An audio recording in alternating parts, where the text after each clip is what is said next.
All right, y'all. We give praise and esteem and honor to the living Elohim in the name of Yahuah HaMashiach today. They pick it up in John 5:39. Search the scriptures, for in them you think you have eternal life.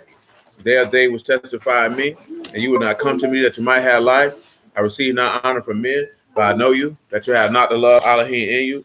I come in my Abba's name, and you receive me not. You know that shall come in his own name, him you will receive. How can you believe but receive honor one from another, and not the honor that comes from Elohim only? Do not think that I will accuse you to Abba. There is one that accuses you, even Moses, in whom you trust. Had you believed Moses, you would have believed me, for he wrote of me. If you believe not his writings, how should you believe my words? Psalms 93:1.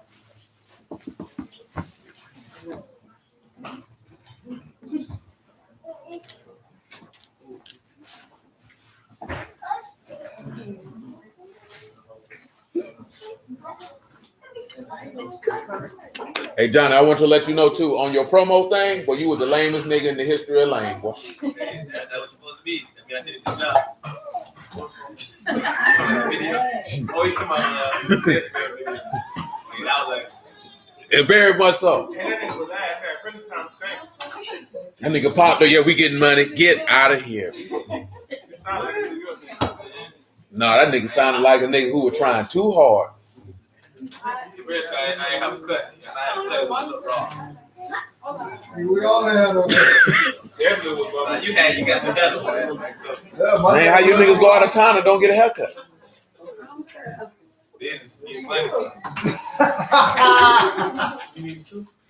That was a horrible excuse. Shalom, man. Psalm 93:1. Yahuah reigned. He is clothed with majesty. Yahuah is clothed with strength. Whereth he have girded himself. The world also is established that it cannot be moved. Your throne is established of old, and you are from everlasting. So let's continue on our journey, and let's take this trip to 1 Samuel chapter 18.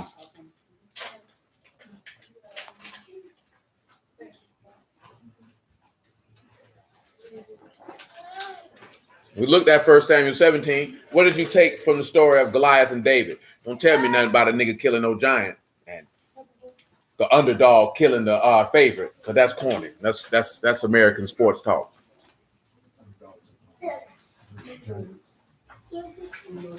They love to say that every time there's an underdog. This is a David and Goliath. No, it's not.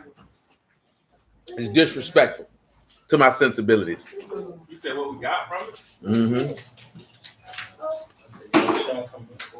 You said? Yeah. That what you said? Yeah, sure. We got, see, it was 60 verses strong. You looking like you don't want to be asked.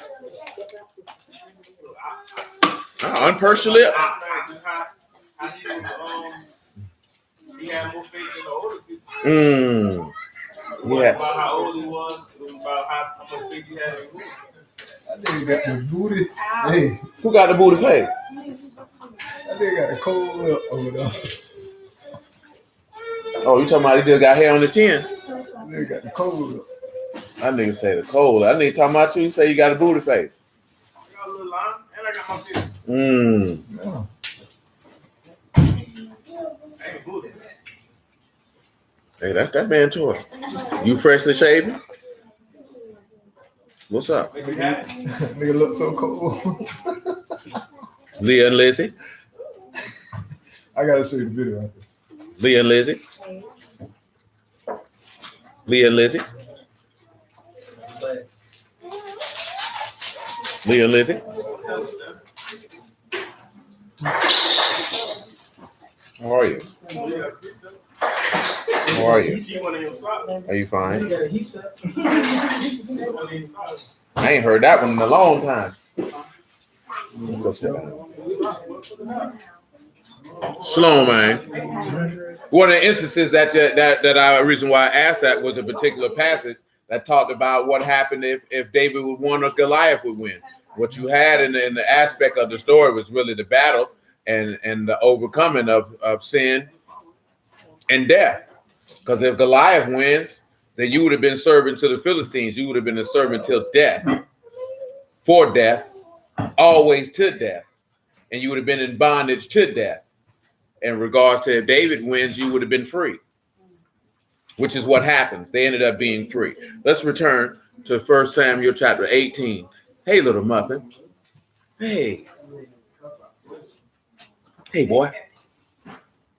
Come here, boy. Muffin man. Come here, boy. Come here, boy. Muffin man. Come here, boy. Little muffin. You see what your brother do? Yeah, you see. Shalom, man. 1 Samuel 18:1. It came to pass when he made an end of speaking unto Saul, that the soul of Jonathan was knit with the soul of David. Jonathan loved him as his own soul. Now I want you to sit back. I want you to think now. Knit is kashar. It literally means to be joined together, binded, making a league. Kushan and Raj. Tell me what this verse means. You better think hard. Don't be generic. Remember, Jonathan is Yahuah is given. Yahuah his given is knit together with the soul of the beloved. And Yahuah is given love the beloved as his own soul. You know, that's all the stuff I just seen somebody coming talking about. It's a lot of gay stuff in the Bible. See, let me tell this here for a super stupid nigga, right? So what if it was men in the Bible and you thought they were gay? What that got to do with Yahuah? It's niggas in your family smoke rocks. That mean you smoke rocks?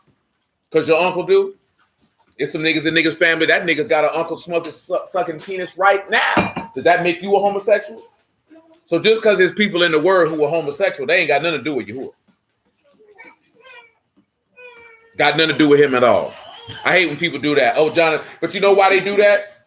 In case in point, and hate to mention him, this is in regards, because matter of fact, because I just seen the clip with Kevin Samuel getting on the lady because she tried to say a dude was gay because he was taking pills because his white T cell count was low. Then she said some other things, right? This here, right? See, black people in this day and time, more specifically women, will say, oh, men don't have proper relationships like they should. Then you read a story that two men who loved each other as their own soul and then call them gay. So you can't even win. So the point of the matter is you can't even attempt to try to rationalize or do anything that modern liberal women say because you're driving yourself crazy. Like I told her this morning, sitting back looking at all them people defending that young track lady, and all you seen was dudes making female talking points by making one statement, by saying you're bashing her. Anytime somebody says somebody's bashing you, that's a female talking point. Because men don't talk like that. If you got caught smoking rocks and I say you smoke rocks, is that bashing you or do you smoke rocks? That's not bashing you.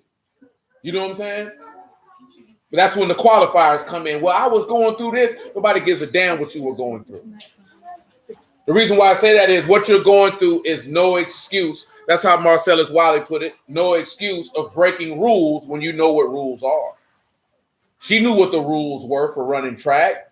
Your mother dying is no excuse for smoking weed. You say that because you want me to have a response and say, we shouldn't bash her, we should stand with her. No, it's causing you to have an underlying mental state of standing with people who don't follow rules. That way you can be comfortable breaking rules. Just like my homegirl put a picture up of Maya talking about she's in a monogamous relationship. She's been married to herself for 7 years. She said, why would she do this? I said, you know why she did it. Number one, because she's a bust down. She's ran through. She's old. She's hit the wall. Nobody wants her. And the men that she wants don't want her. See, most people who are not famous, you look at famous people and think, oh, I would love to be with Maya. But there's people who actually know Maya. You don't know her. You just know what she looks like. One thing that most people don't know, the most beautiful women are useless and stupid. They serve no purpose. Yes. She made it up. That was in the article. She's saying solo, monogamous. She's monogamous. Instead of being polygynous or monogamous, I'm in a relationship with me. It is a such thing because, unfortunately, there are millions of women in a monogamous relationship because they can't get a man. Yeah, I can't get a man. So in order to make myself feel better about not getting a man, I'll say this, but I mention it because she's pushing a narrative. It's the same thing that a dude ended the Cosby hoax narrative video about, which is what? What did the Me Too thing cause women to have to do? To be fearful of men, to talk bad about men, and not want to be with men. Because when you make women single, women are 80% of the consumer base. Women spend money. If a woman is married, she's less likely to spend money indiscriminately. No man of any common sense is going to let his wife spend all his money. Shalom, DC. Ain't no man going to do that. So if you have somebody like Maya making it common to say, I'm single, I married myself, that causes women not to unite with men, which causes women to be alone, which also causes women, because they want to have children, to be selfish and to have kids out of wedlock and continue a cycle of destructive children that grow up and continue that. It's all a big ploy. It ain't just no news article with the singer Maya talking about she's in a marriage to herself. It's to cause other women who look at her to say, oh, I can do the same thing. So she cheating on herself. She cheating on herself. Every time she go get a man, she committed adultery on herself. But guess what? She can say she's single herself, but one thing we know she's not. She's not celibate. You believe that if you want it. Every woman in here know that thing go to itching, somebody got to scratch it. That's the same thing with Diana Ross' daughter telling them lies. I'm single by choice. You single because nobody wants you. And we know how we know nobody wants you, because now you're getting on the internet posting butt naked pictures and half naked pictures because you're trying to get somebody to look at me. I still look good. You're 50, ho, it's over. It's over. You missed out. You missed out 25 years ago. The man who could have made you a mother and a wife and kept you happy, you missed him 25 years ago because you were Tracy Ellis Ross. You thought you could get this, that, and the third, and now nobody wants you. You overplayed your hand, and the truth be told, you're not even that pretty. Don't tell them lies, because she's not. She might have a nice figure. That is not a beautiful woman.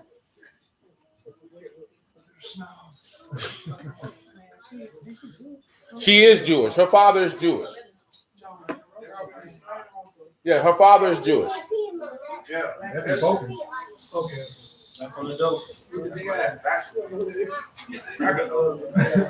Yeah, that's an Ashkenazi note. Yeah, because Diana Ross all black, but see, she's got her mother's face till you get to the nose and the chin. And then that's somebody else. But I'm just mentioning that not to clown those women, because that nigga say, boy, she got that Forrest Whitaker. Get that boy. That boy so hard with it. But I mention that because it's again, right? The easiest, if you want to destroy a people, the easiest people to manipulate are the women. Women are simple.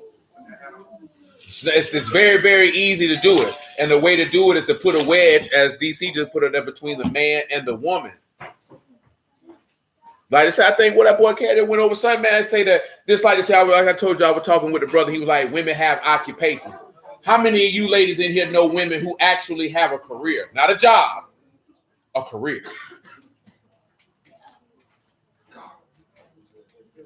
Then there also this point here, of all the women who you know that own businesses, how many of them have more than 5 employees? Because they were also discussing that point as well, is that most women's businesses don't employ anyone. How many women do you know have businesses that employ 100 people? 50 people. Most of them, they're solopreneurs and have very, very small staffs. So you're not doing anything that's actually going to benefit and fuel a community. You know what I'm saying? That's not nice just because of the jobs women choose to do. Are you going to get up under? It's like they said, we watching that movie, some miners got stuck in the mine. Any of you ladies going to go get in the mine? Any of y'all have a desire to be a plumber? Any of you have a desire to be a carpenter? Because that's when the pay wage gap, right? When they talk about that, the reason why there's a gap is because there's jobs that men do that you're not going to go do. Plumbers make a lot of money. And listen, plumbing is not just unclogging toilets. You know what I'm saying? Like replumbing a house. Man, I just seen a dude posted a picture. He was like, hey, man, is this dude charged me $2,000 for this? Dude, so you got overcharged, man. This was $400. Dude did the work in 30 minutes for 2 racks. You know what I'm saying? Roto-Rooter are rapists. You know what I'm talking about? A Roto-Rooter gonna tax you. But I'm just mentioning that point. So if you look at it right and you hit your 60s, you weren't working in a job that's going to allow you to live comfortably till you're 80 or 90, because you know what you were doing? You was ringing up groceries and typing and being a secretary. You know, I was your lover and your secretary every day of the week. That was your song? You couldn't even relate to it, and you sung it like you meant it too. But I like to sing it. I could tell you singing it too. I burned that nigga clothes up. Ain't nobody never left you. Why? Why you like it so much?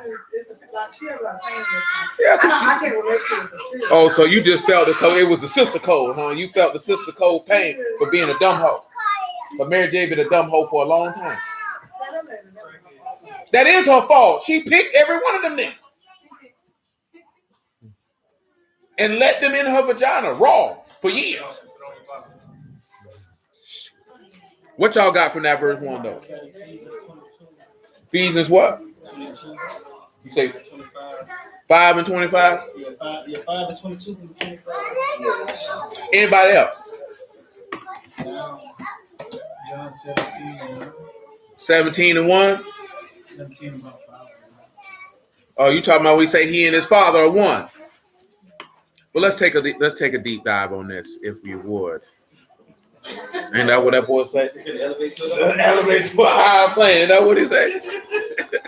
That nigga be looking serious when he say that, John, too. Let's take a deep dive on this.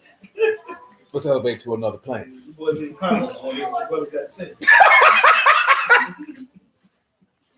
Hey, boy, that nigga country as the day is long. Boy, you understand me? All right, so let's look at it, right? Jonathan, being Yahuah, is given as representative of Yahushua. The beloved is David, which is representative of Yasharal. He's knit together with them based off of this here in Jeremiah 31. Let's roll.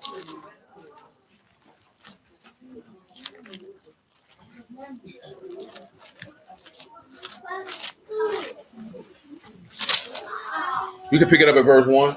After that, John chapter 3, verse 10.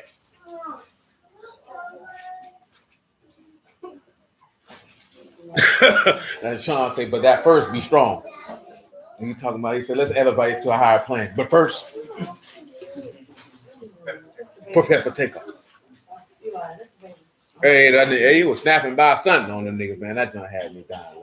Oh, no. It was that clip where he was talking about the whining women made date that nigga was going on. I felt him though, because all that junk was rude and disrespectful. Every last one of them maggot hoes. I know they gave that chick who was talking about that clip was old. Or the chick who was talking about if you bought her a car, you got to keep paying for it. And if you bought her a law, like that clip, I've seen that junk like 2-3 months ago. But they definitely gave baby plenty exposure. Cause it went viral. So individual taking the time to let me go ahead and see where her mental state is at. I would have mentally punched her in her face. Cause shoot, I don't care how much money I got. Shoot, I'd have took that doggone car out my name. The realest question was, she still had access to your phone. I ain't watched none of the video. What'd she say? She was like, no. Mm. So he was like, you supposed to have access to his things. So you on your feet, he not supposed to have access to you. He on his ready. Can he get your vagina till he get a new woman? Until he ready. You saying until you ready to get your own stuff.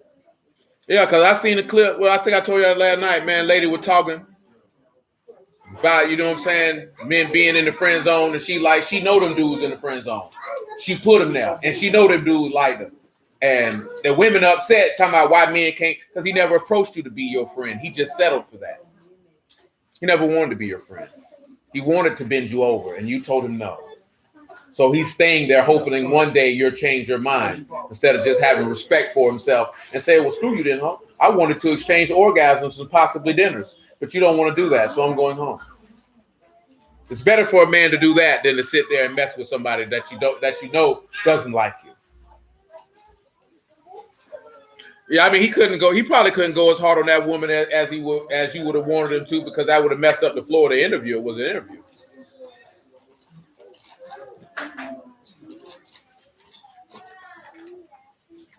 See, if you come attack somebody, that'll cause them to be defensive, which is not good for an extended interview. The main thing you really want to do is you want to put out her mindset so that men can recognize that type of mindset and steer clear of a woman like that. Because that's really what it's about. You know, a lot of these young boys ain't got no game. They'll sit there and see, look, she ain't even that cute to be dealing with all of that. Oh, of course. But again, that's the point of when the average woman who's that beautiful, they never had to develop any type of character or personality. You know what I'm saying? They didn't have to because, shoot, they were pretty, so somebody gave them something.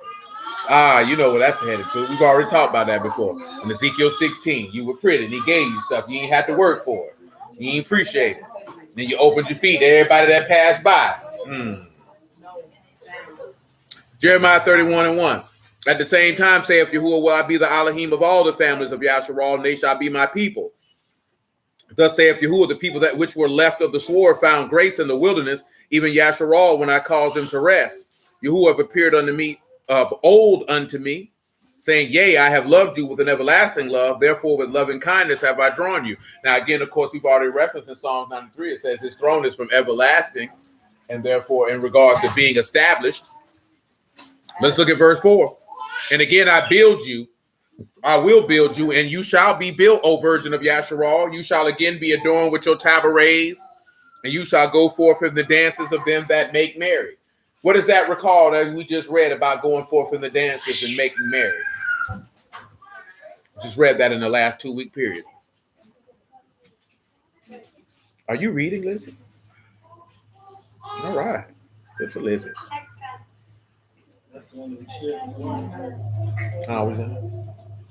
We just talked about something about that about 2 weeks ago. He said you'll be adorned with tabrets and shall go forth in the dances of them that make merry. Jeremiah 49.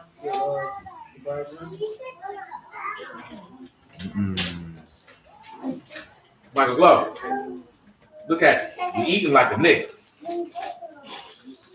Ain't nobody finna take that food from you. Now you want to put it down. Ain't nobody finna take that from you, girl. Y'all don't recall? No, it was not. Bird, you finna take a picture? You look like you about to take a picture.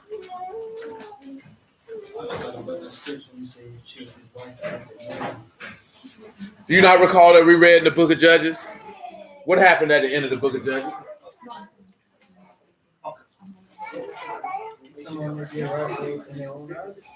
No. Tribe of Benjamin couldn't have any wives from all the houses of Yasharal. They told him to go grab a wife of the women who went out at a particular feast time and danced. You've forgotten already. Oh, you forgot as well? Yeah, the women was out there making merry and dancing. Marriage time. They can marry him. That's your wife. Oh, y'all done forgot. I guess you better refresh yourself. You shaking your head? Yeah, I do. Mm-hmm. Yeah, I know.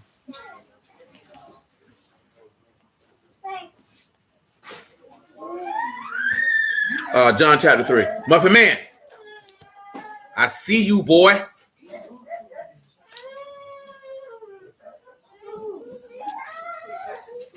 Joe, what you got going on, Joe?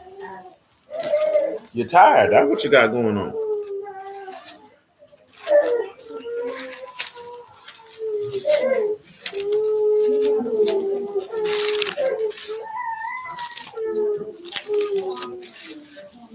John chapter 3, verse 10. Yahushua answered and said unto him, are you a master in Yasharal and know not these things? Truly, truly, I say unto you, we speak that we do know. We testify that we have seen. You receive not our witness.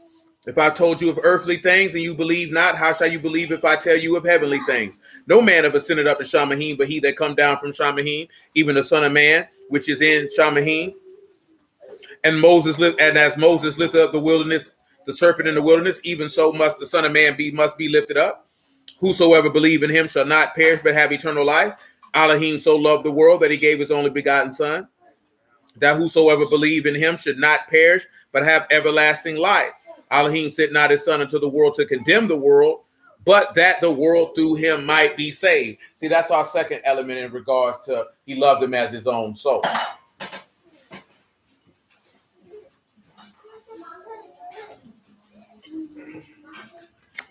Because Yahushua is the one who Yahuah has given. Do you, no, it doesn't say that. I'm thinking about Exodus 4, but it don't say that. This is my firstborn. It don't say beloved. But we'll look at it anyway. Now, nevertheless, let's keep on rolling. 1 Samuel 18:2.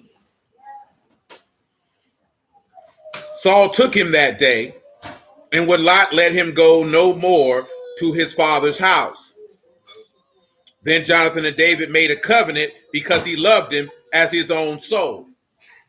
Jonathan stripped himself of the robe that was upon him, gave it to David and his garments, even to his sword, his bow, and his girdle. Now, what does verse 4 mean? What can you give me from verse 4? What can you elucidate further?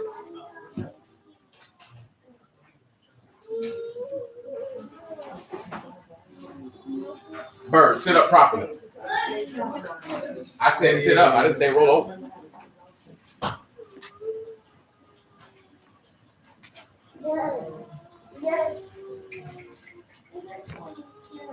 Little girl, you being rude. I don't appreciate it. Silence yourself. You want to cry? Go outside. Stay out there to yourself. Cry to the wind. They might care.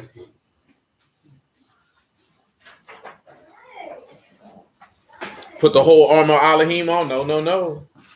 I waited you to do that because that would be the easy answer, but that is not it, my friend. Yeah, I know a couple of you thinking that the whole armor. Acts 2 in what regard? That doesn't tell me anything. Acts 2 in the regards of the Ruach being given to his disciples. Like they got I was looking at it because they got the testimony of the gospel. No, not on that one. Not on that one. And what that is, you eating jambalaya? No, it's Jamaican. Jamaican food. But you ain't Jamaican. What I got to do with anything? I eat Chinese food, I ain't Chinese. Nigga, I thought you were Haitian. I am. That nigga ain't Haitian. I'm Haitian on my mom's side.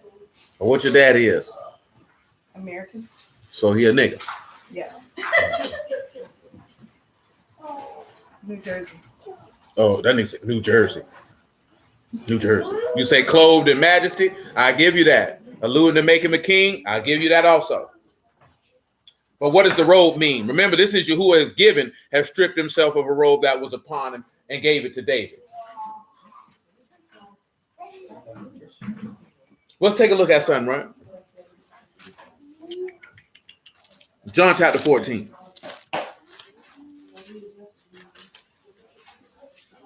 You know what? I don't even want John 14. Hebrews 1 has better verbiage of what the point I'm trying to make.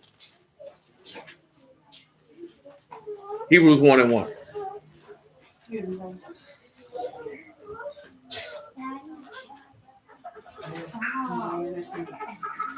Now we have to get the key point.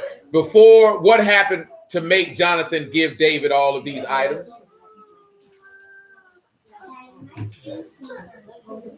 What happened to cause David to give, for Jonathan to give David all of these items? What did they do?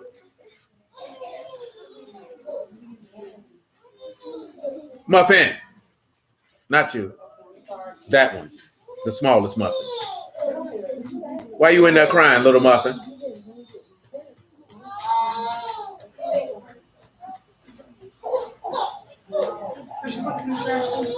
Well, it's right there. It's right there. It tells you what happened. It said what happened that made him strip his robe, his garments, and his sword and his girdle and give it to David. What did they do? They made a covenant. So if we're looking at this here, Yahuah has made a covenant with his beloved. Let's take a look at something. Matthew 17 before I read this Hebrews 1.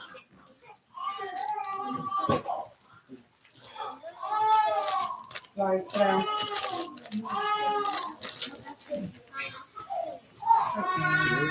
You can pick this up at 17 and 5. And while he yet spake, behold, a bright cloud overshadowed them, and behold, a voice out of the cloud, which said, This is my beloved Son, in whom I'm well pleased. Hear you him.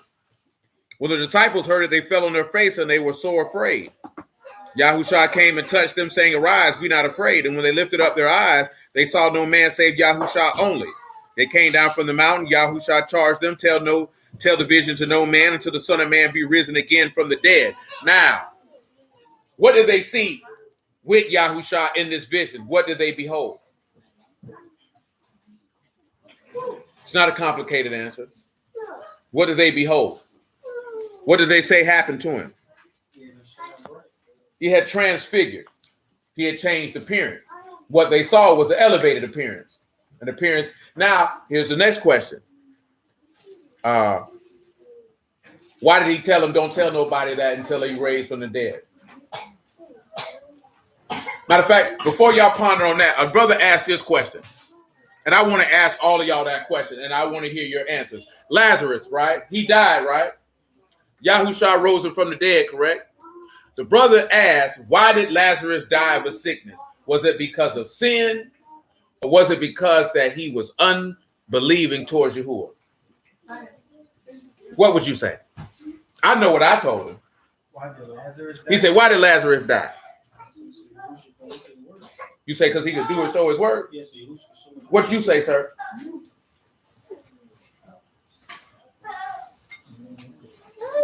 You brothers can chime in. I want to see what y'all got to say on this. Yeah, I think it's he didn't believe. I don't think he got up. You say because of sickness? No. He's asking, did he die of the sickness because Lazarus had been sinning or because Lazarus was unbelieving? He got sick. I thought it said because it showed work. Okay, what you say, sir? They just skipped you, sir. You go ahead too. Everybody say Buffalo Stanley.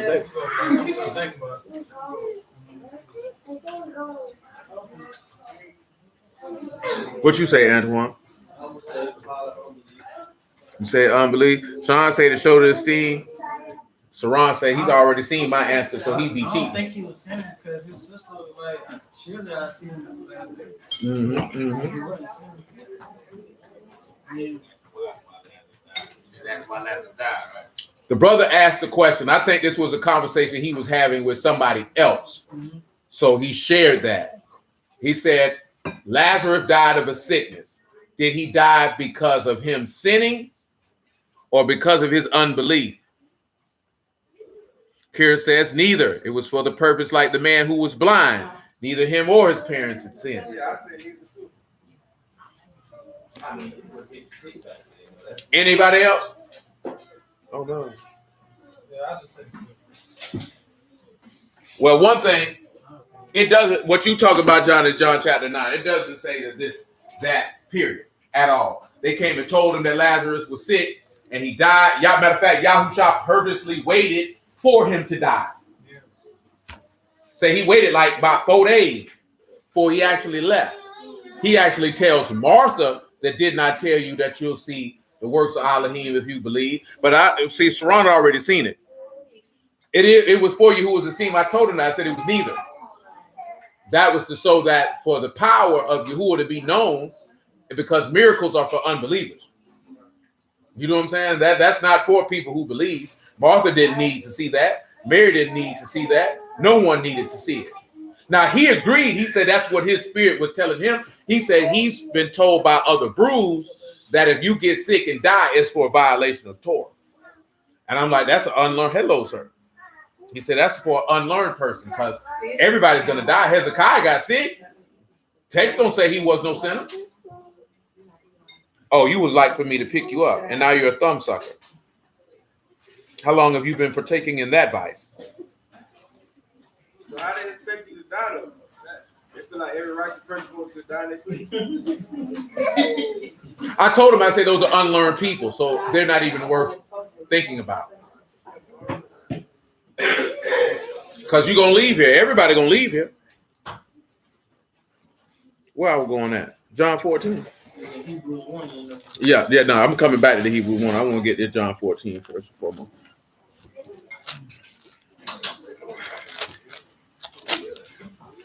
Let's grab this 14 and 7.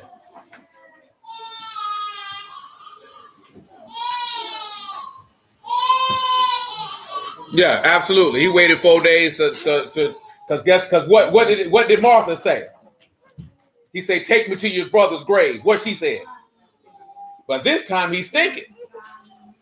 She said, "Shoot, by this time, man, that body right." You know what I'm saying? He wanted to make sure that you knew. They were all you, and he stopped and said, he said, "Father, I know that you hear me. So I don't do this for my sake, but for their sakes, that they can know that you sent me," because he knew all those people didn't believe. Now he tell you that prophecy is for those that believe. Signs and miracles are for those who don't. So isn't it possible before he was left the earth that he didn't call on both sides the sickness? Who on which one? Lazarus. No, it don't say. It just say he just died. Yeah, it don't say. It just say he just died.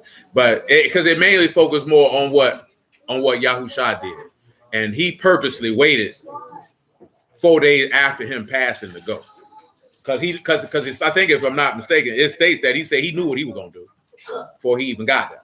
Matter of fact, let me confirm that.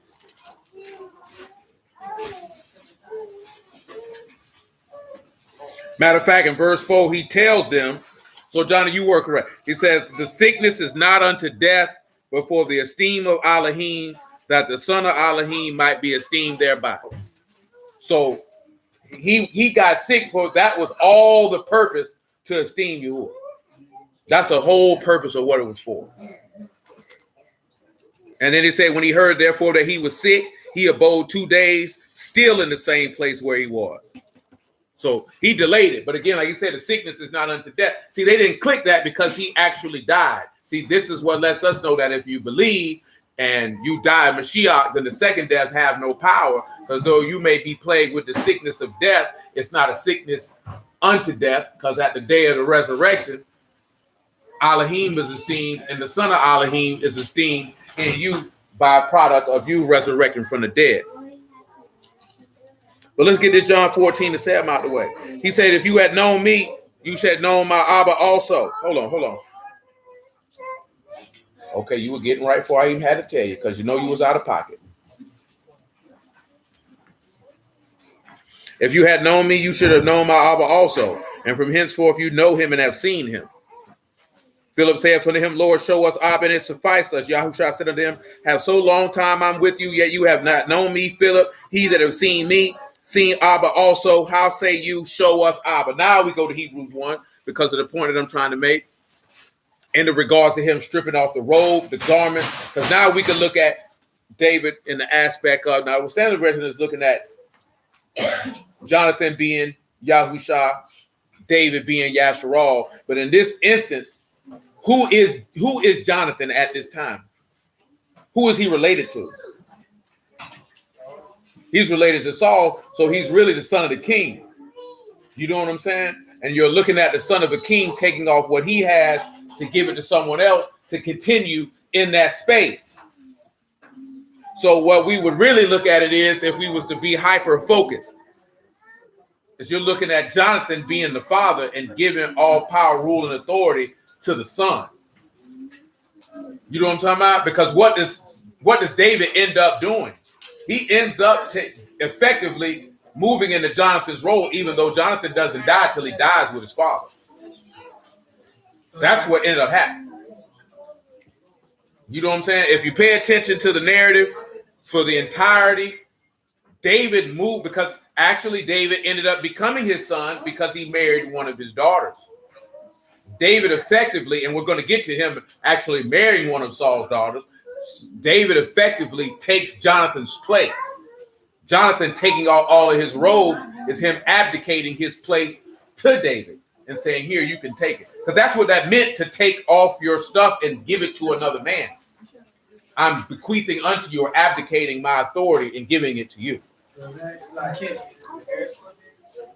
For the most part. For the most part.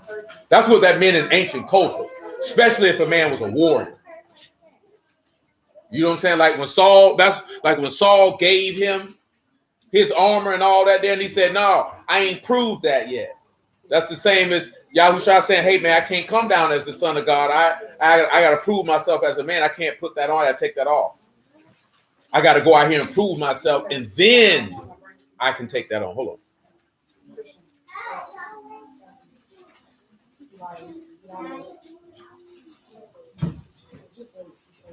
I don't know. I don't even get to the aspect of narrowing down days, so I can't really call it.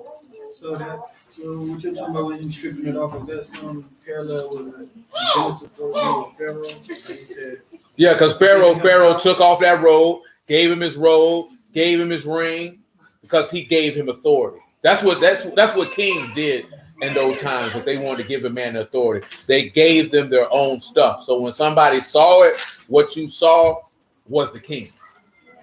That was what. Of course, that's hard for us to because we don't live in a monarchy. So you know what I'm saying. So we don't see that, but that's what they did. You know what I'm saying? Especially if you're talking about, I don't want to say knights, because knights is a new thing. That's not like from ancient times. But if you had great men of war and things of that nature, when their time was up, if they didn't die on the battlefield, they would give their swords, their armors, their shields, their helmets to a man who was worthy enough to carry on that mantle. Malia, Michael.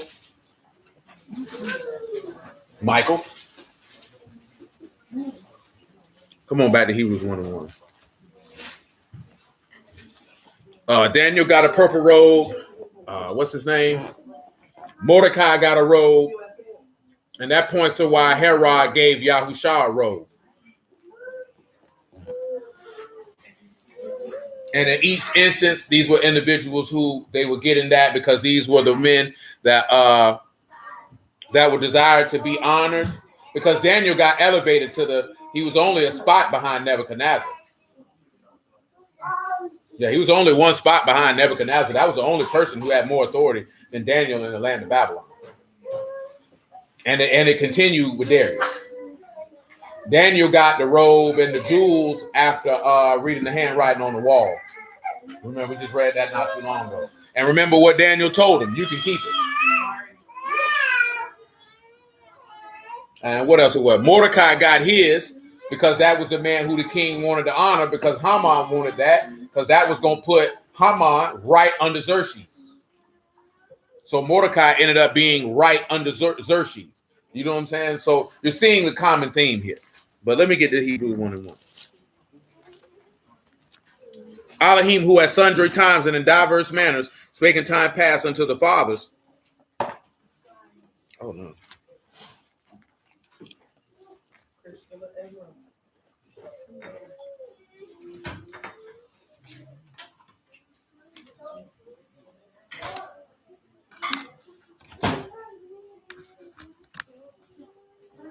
Who at sundry time and diverse manner spake in time past unto the fathers by the prophets, having these last days spoken unto us by his Son, whom he have appointed heir of all things, by whom also he made the worlds, who being in the brightness of his esteem and the express image of his person, upholding all things by the word of his power, when he had purged by himself purged our sins, sat down on the right hand of the majesty on high. What we came here for is he said he was in the express image of his person. So when you turn around and you strip off that robe and you give him that robe, then David would be walking around in the express image of Jonathan's person. But I want you to come and look at something in Job 29 as it pertains to this robe.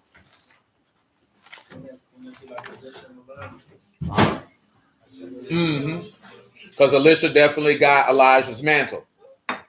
He gave that to him before his departure, which is an abdication of authority and power.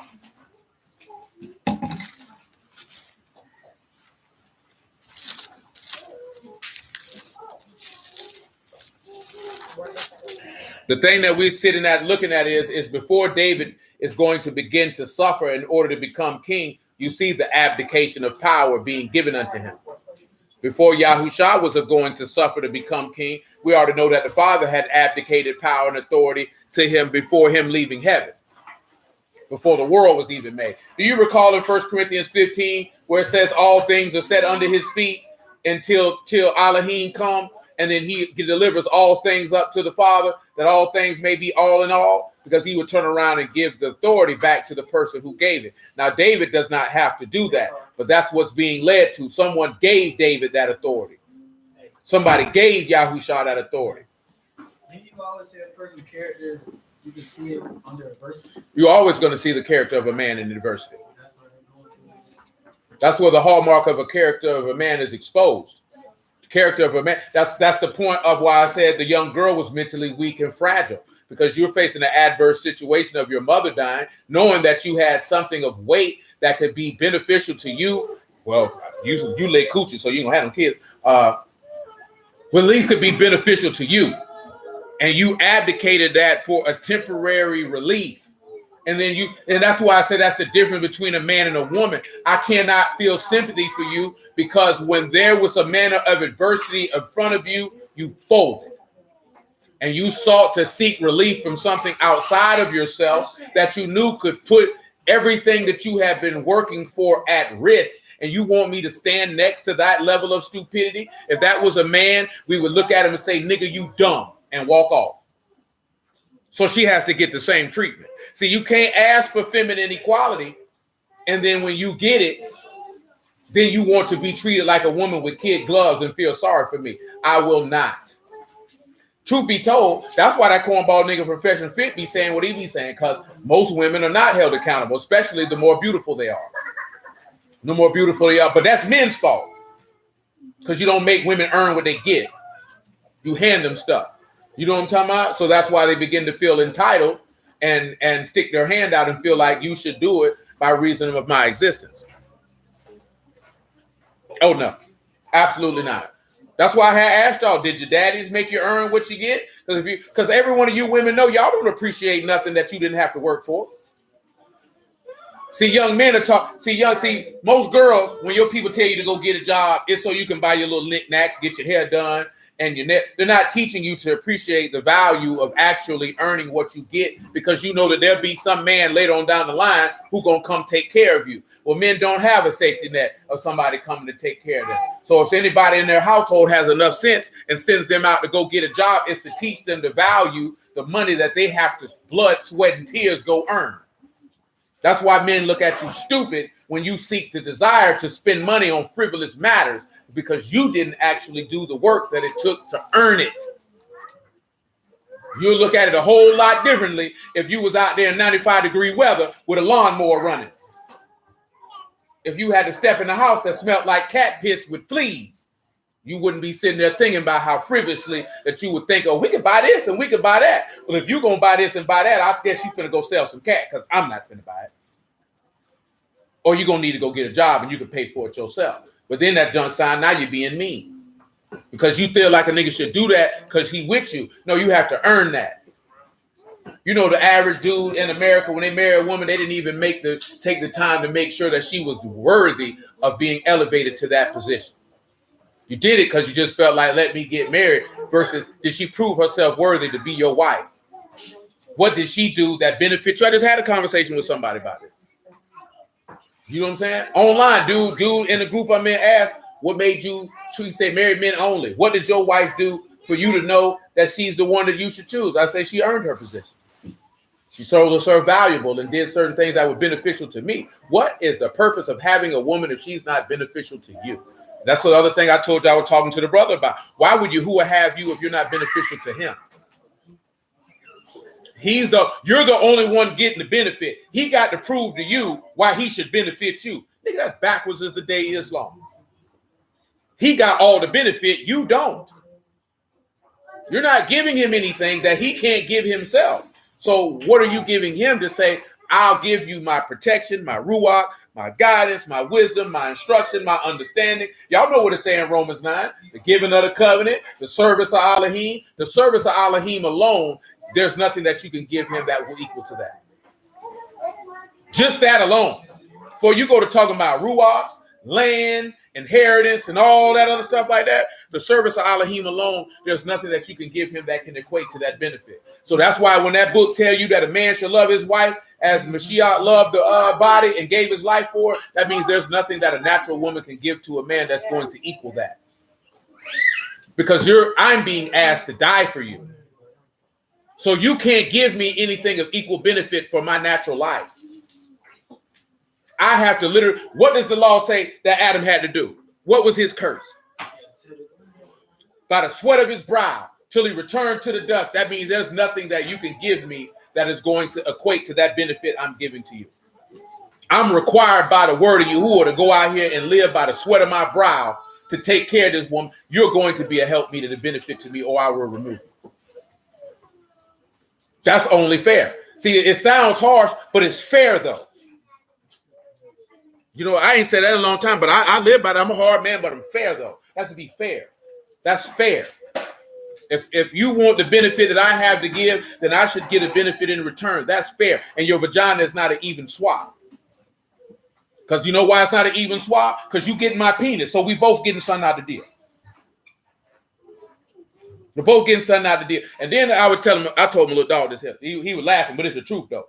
Because he was like, you know, women be complaining about men ejaculating quickly. I said, you should not complain about it because that means you did your job as a woman. Your job is to get him to ejaculate in order to get you pregnant so that the race can continue. Because that is the original purpose and reason for sexual intercourse. It is not pleasure. It is to procreate. So if you can get this man to ejaculate quickly, that means as a woman, you did your job. You did what you were supposed to do, which is cause him to have the physical reaction that could cause the race to continue. That's why a woman ejaculating and a man not is pointless because no baby can be made from that transaction. That means that's strictly a selfish endeavor. You know what I'm talking about? Because, you know, you got some brews out here tell you that you shouldn't have sex unless you're planning on procreating. I don't know where they get it from, but a lot of them believe that. But that is the purpose of sex. It's not pleasure. The purpose is to make babies. Or you can look crazy all you want. You sit there, what you mean? No, it's not. It just goes along with it, but it's not for pleasure. The reason why we can say that it's not for pleasure, I told you this before, because a woman ejaculating serves no purpose. It serves no purpose. And then, of course, men have been taught that it's his job to please this woman, and she ain't supposed to please him. You pleasing him means a baby comes.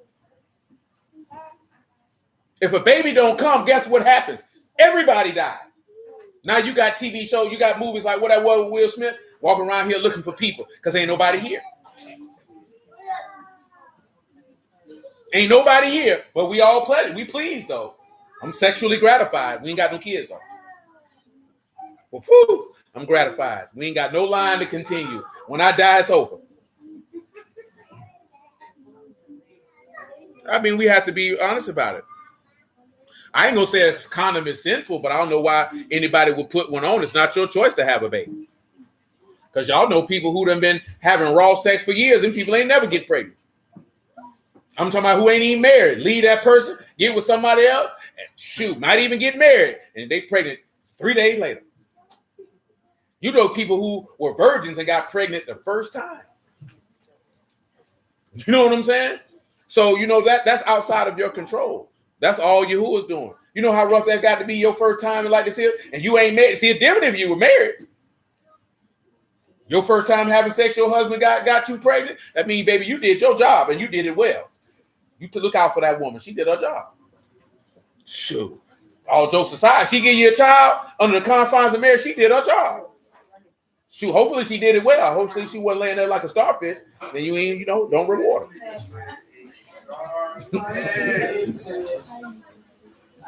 Well, you out here in public with bobby pins in your head. Nigga, ain't no style.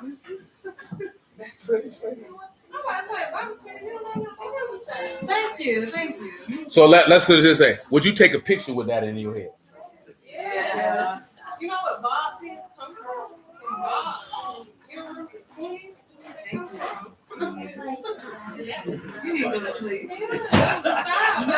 The sad part is that you got people joining in with you on this folly.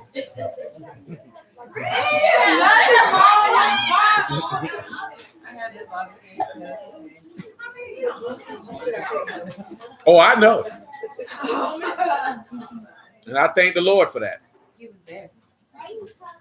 Job chapter 29. I pick it up at verse 5 on the house. Matter of fact, I pick it up at verse 4 on the house.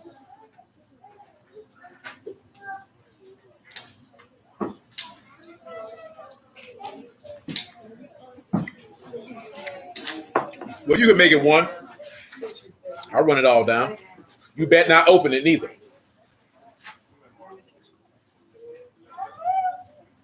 Sit down. Sit down. If you're going to open it, you need to go over there, son.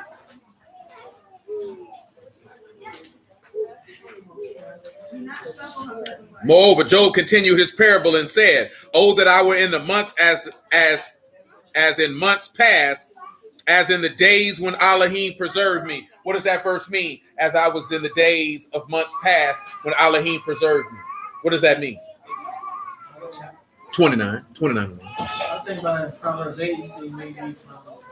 Yeah, that's, remember we just read, your throne is from everlasting. It was established of old. Give me the esteem that I had with you before the world was. He said, when his candle shined upon my head, when by his light I walked through darkness. Remember, even though I walked through the shadow of death. Look what he said. As in the days of my youth, when the secret of Elohim was upon my tabernacle. Or what is the days of his youth? It's his literal youth. We spent this last night, you know, when he was 12. You all right?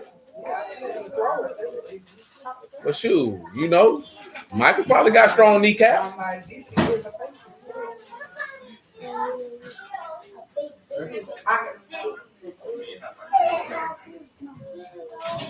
Hey, boy.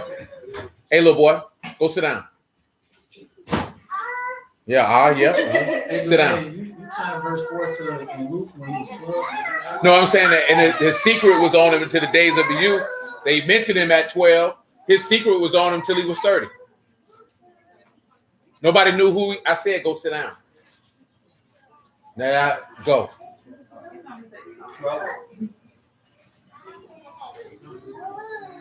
Yeah, you go into the upper room, you keep on. Your son going to the upper room. Nobody asked you if you wanted to go. See, that's lackluster effort on your part. I don't want to. I want to. You ain't grab that boy like you meant to. That's the problem. You got to mean it, or he ain't gonna respect what you're talking about. See, y'all young black mothers is horrible.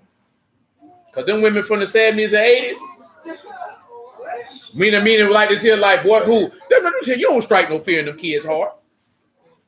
Some of us grew up with niggas like this here. They be like, oh no, I ain't trying my mom. Karen don't see you like that. You know, I would say that because they buck you too easily. With no fear of reprisal. It doesn't matter if you do actually give reprisals, but I'm talking about when you say something, them niggas be looking at y'all like, nigga, whatever. Because if you had them like this here, some of y'all know your mama used to beat you in the store with the shoe. Who you? She was real tactical. She was like, pinch you and twist. That's what I'm saying. Y'all don't do none of that. Y'all don't slap churn in the mouth.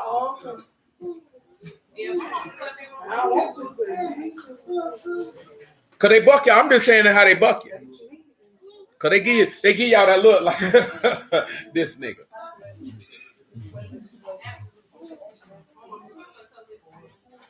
Yeah, that's what I'm saying. I ain't saying that to be fun. I'm just telling you, I'll be looking at them churn how they be looking at y'all. They be looking at you like, yeah, this nigga told me to sit down. Okay. Straight up, because they figured, yeah, she tell me to sit down. She ain't gonna do nothing if I get up. Yeah, see, and my time, you did something for you, even the foot got good off the ground. Bow! That nigga on the ground. What's going on? Shoot. Well, nigga, where I come from a time when niggas got whooped in school, in front of his peers. I mean, this white boy mama came up there to Mel Road and beat the brakes off this nigga in the classroom. Boy, that junk was hilarious. You know what I'm talking about? Now I'm in the first grade. He said, oh, he been doing what? I'll be there. No paddle, all belt. You know, so now that wasn't a teacher though. Now they had the teachers that walked around with the paddle.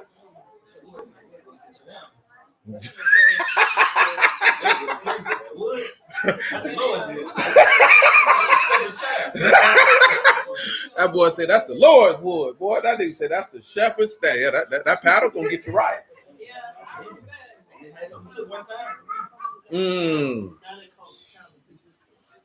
Yeah, you gotta go like this here. It ain't even the fact if the strike. They just got to believe it.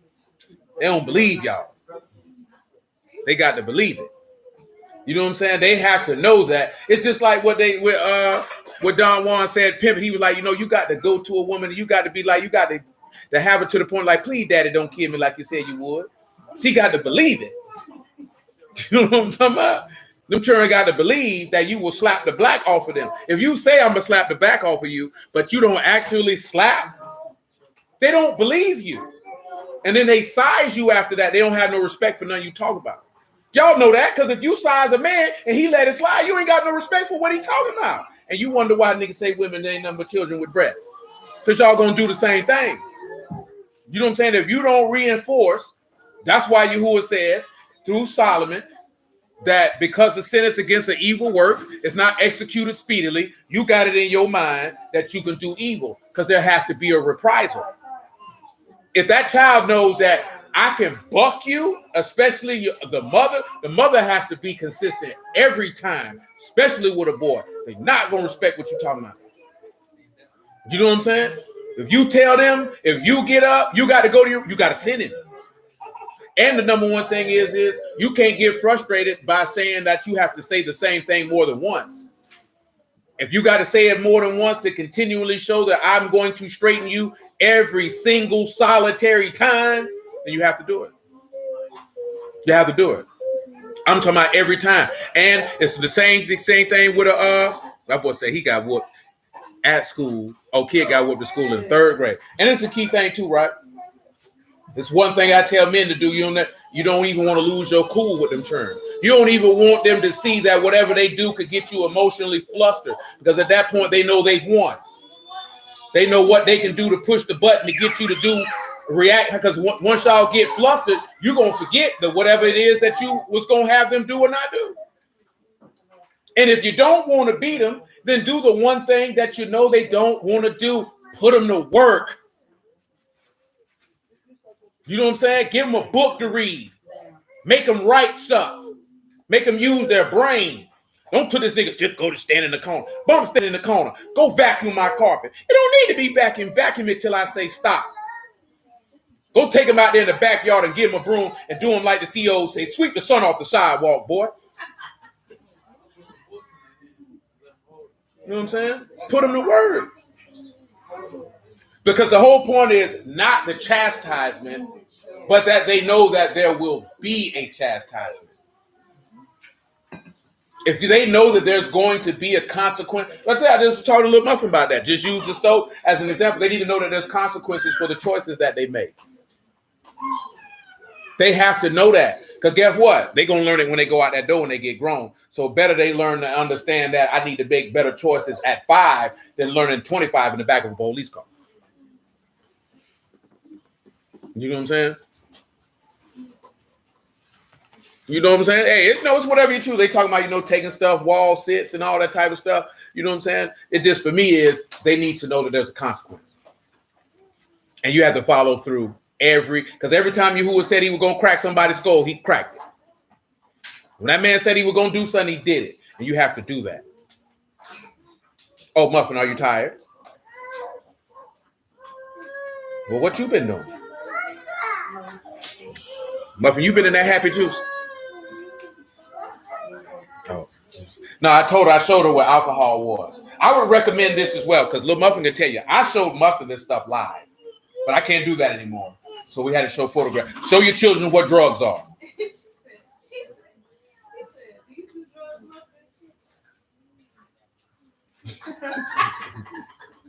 For real, when Muffin was a little girl, I showed her crack. So like, this crack cocaine. This is what it looks like.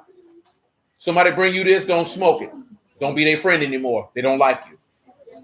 You know what I'm saying? Show her what reefer look like. Show her what cocaine look like. Better you show it to them than let them learn it out here on these streets. But guess what? If they don't know what it is and the nigga get to them, they might be simple enough to use it. You know what I'm saying? It's better that they know what it is. Oh, I know what that is. My mama, my daddy, my granddaddy, my uncle, they told me that's marijuana. I ain't supposed to smoke that. It'll make me drowsy. It's a depressant. You just don't sit back and just say this weed. You explain to them what it is and what it does to the body. You know what I'm saying? That's your job. That's not Dare's job. That's not Officer Friendly's job. That's your job. You better have them prepared. We black folks, you know, black folks got family members. They niggas be having stuff. Because sometimes you worry about the kids at school. You better be worrying about your cousins them.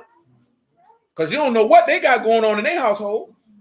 You better teach them what a pistol is, how to deal with a pistol if somebody playing with one, evacuate the area. Straight up and down. Like I said, we know somebody whose son got shot, niggas playing with pistols. Evacuate the area. Don't like to see somebody pull a gun out, son. They playing with guns, you leave the room. Let them niggas get shot on their own. That's stuff that you have to prepare them for because that stuff happen more often than not. Most of y'all know the first time somebody popped open a bag of weed on you. Some of y'all probably had people show you cocaine, you didn't even know what it was. Might have been there messing around and snorted it. You don't know no better. Reason why it happened when you 14, 15, 16, 17 years old and you around a group of people, and especially young people always trying to fit in, you'll do stuff. You know what I'm saying? And you don't know what it's going to be doing. Next thing you know, you 22 years old smoking rock, selling your body. Y'all playing. All right. I done seen them. Shoot, the women seem like, I wouldn't sell my body. Shoot. I know about it's a YouTube channel called like Soft White Boys. He interviewed like crackheads.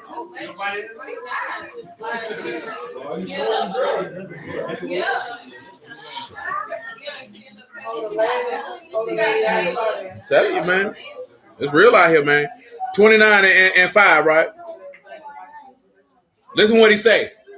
When the Almighty was yet with me, when my children were about me, who are his children?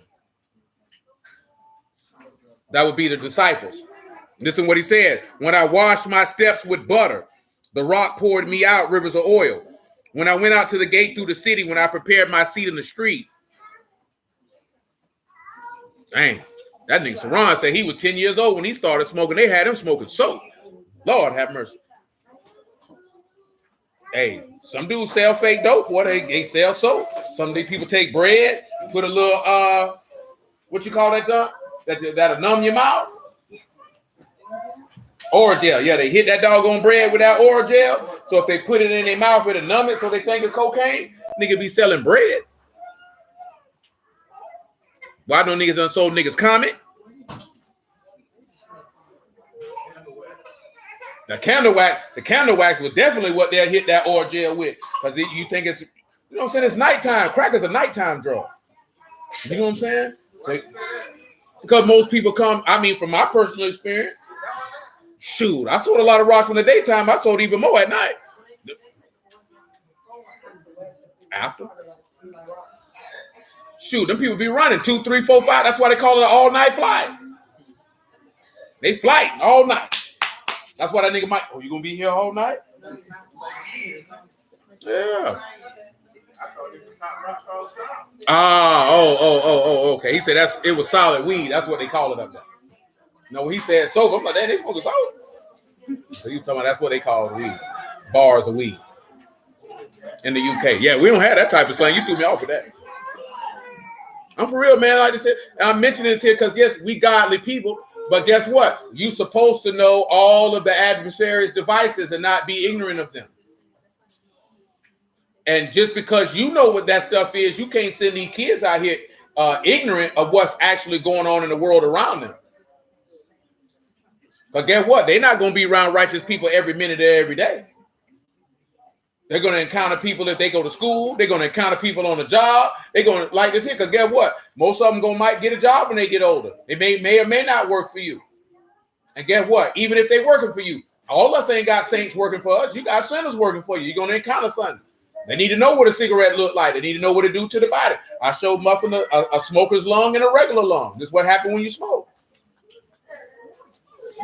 And the whole point of that is so they can see the outcome of bad choices.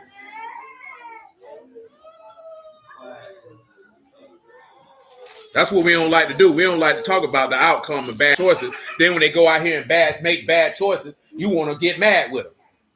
When you're really mad with yourself. We already had the conversation. And most of these young women in here, if your daddy then would have made it and had imparted unto you how valuable it was for you to maintain your virginity, you wouldn't have given it up when you gave it up.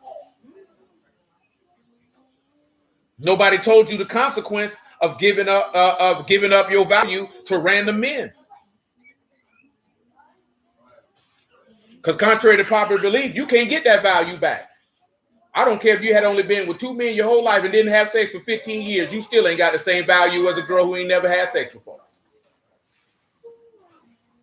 You might have value more than other women who have had sex, but you'll never have the same value as a virgin. That's why women get mad when you say you want a virgin, because they know that they can't get their virginity back. Oh, how many women did you deflower? Shoot, don't matter how many I deflowered. How many niggas deflowered you, ho? You mad because you gave your booty away without cost for free? You mad with me because you got free booty. You should have charged for it. And when I'm talking about charge for it, I'm not talking about monetary charge. You should have charged me. You got to take me with you with a contract. Should have charged for it. You didn't charge for it. So clearly you didn't find your booty that valuable. So why should I? You know what I'm saying? That's the stuff you're supposed to tell each other, man. Nobody want to see, nobody want to have that conversation. You was smoking hot, some good old hash. He said he was smoking resin. Boy, say solid 9-ounce bars that you heat up and it crumble into a resin. He's smoking hash.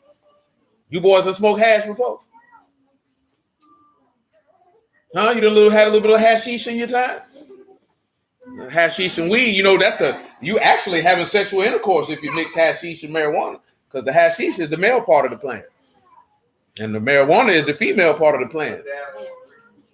That junk had you, it is. It had you a type of high you don't need to be if you're going somewhere. Yeah, if you're going somewhere, you don't want to get that high because you ain't going to be able to do nothing. You're going to be moving in slow motion. 29:8.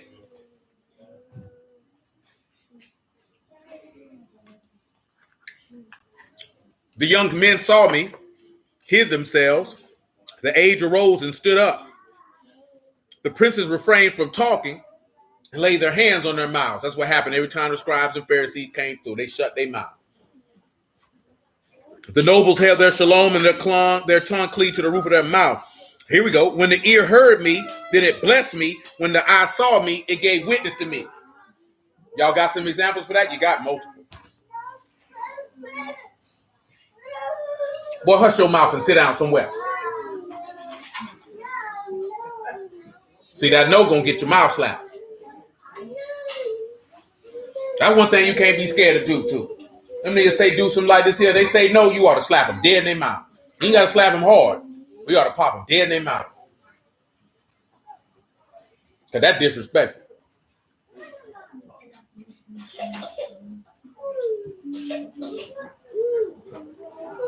Y'all got a couple of them for that one there. You got an example? When the ear heard him, it blessed him. When the eye saw him, it gave him witness. I give you one for free because we already read it this week. John the Baptist say, hey, they go to Lamb of Elohim. Who else saw him and gave witness to him? Who heard him and blessed him? This one instance of the lady in Luke when she say, blessed are the paps that you have sucked in the womb that gave you birth.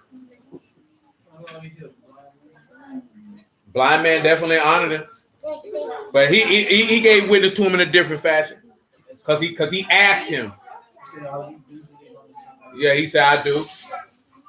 No, he said, son, and he was like, who is he that I might worship him? He said, and it is I.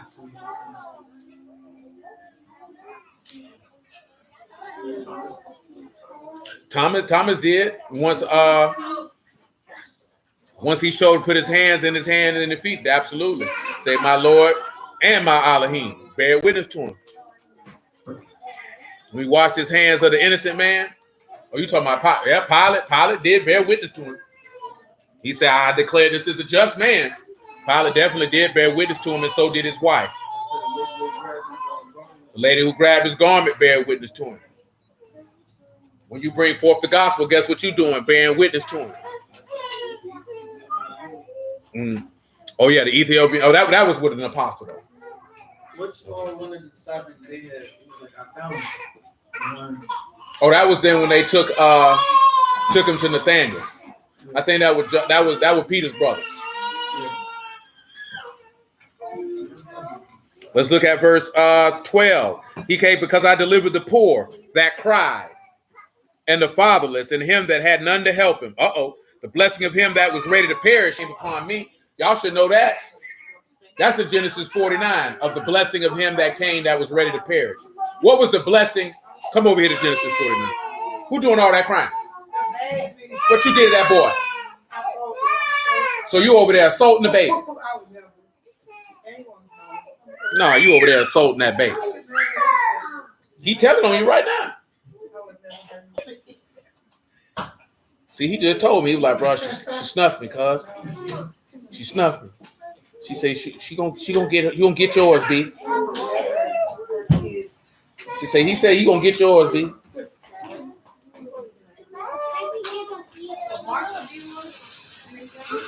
Of what? You can say that. Come over here to Genesis 49 and 24. Let's look at this here, the blessing of him that was ready to perish.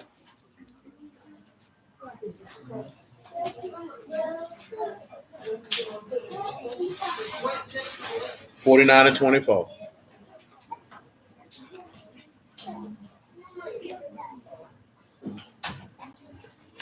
You don't need no phone, boy. So what? I said you don't need one. I don't care. Me and you gonna fight, cuz. Hey, boy. I still said put it down. Yeah, I'm talking to you. He did. Hey, boy. E3. Put that phone down, boy. Put the phone down, boy. Yeah, you know what time it is.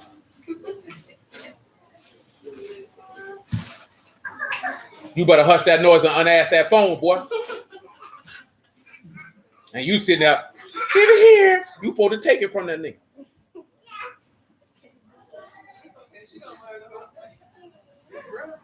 Yeah. Like you got to sit back and look at it. Does he run this dynamic or do you run it? Well, whose fault is that? How you give up to a nigga who still doodle on himself? You better sit it down. You better not get up out of there.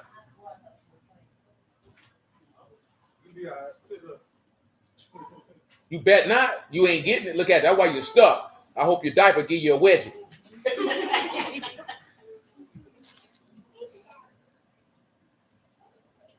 (49, 23, 24) Genesis. His bow abode in strength. His arms of his hands were made strong by the hands of the mighty Elohim of Jacob. From thence he is the shepherd and stone of Yasharal. Even by the Elohim of your father, who shall help you, and by the Almighty who shall bless you with the blessing of heavens above. What is the blessing of heavens above? Ruach HaKadosh. The blessings of the deep that lie under. Resurrection of the dead. The blessing of the breasts. What were breasts symbolic of giving? Milk. What is milk representative of? Knowledge. Remember, desiring the sincere milk of the word and of the womb. What is the blessing of the womb? To be born again. The blessings of your father have prevailed above the blessings of my progenitors. You know what a progenitor is, right? That's a forefather. So he said the blessings of your father have prevailed above the blessings of those who came before him. So then we would have to look at that. Abraham was blessed with a seed. Isaac was blessed with a land. Jacob was blessed with the offspring or the sons of Elohim. Therefore, he had a greater blessing than those who came before him. This is how the blessings of him that ready to perish Let's continue. Unto the to the utmost bound of the everlasting hills, everlasting hill, Mount Zion. They shall be on the head of Joseph. Because remember, the blessing was supposed to go to who? Joseph. But Judah prevailed. You understand? Why was it supposed to go to Joseph? Joseph was the firstborn son of the woman who he loved. And the crown of the head of him that was separate from his brethren. Now we know that Joseph was what? Separate from his brethren. And we already mentioned this before. What did he end up becoming? Second in line to Pharaoh, showing you how the son would be sitting at the right hand of the father, and that the name of Joseph every knee would bow. That's what the word says, does it not? So again, this is him. But see, now we've also talked about him being clothed with strength. See, we've just done it in the backdoor fashion, because him giving him that robe, that armor, this is how he's clothed with strength, along with being clothed with majesty and allowing him to reign. Because Joseph, in order to reign, he suffered as well. Anybody you see for the most part that had to reign, that ended up come out that they have a focal point focused on in this text, they suffered to get to that point, to actually have some rule of note. Yeah, we have many kings of Israel, but the kings of Israel don't count. Why do the king of Israel don't count?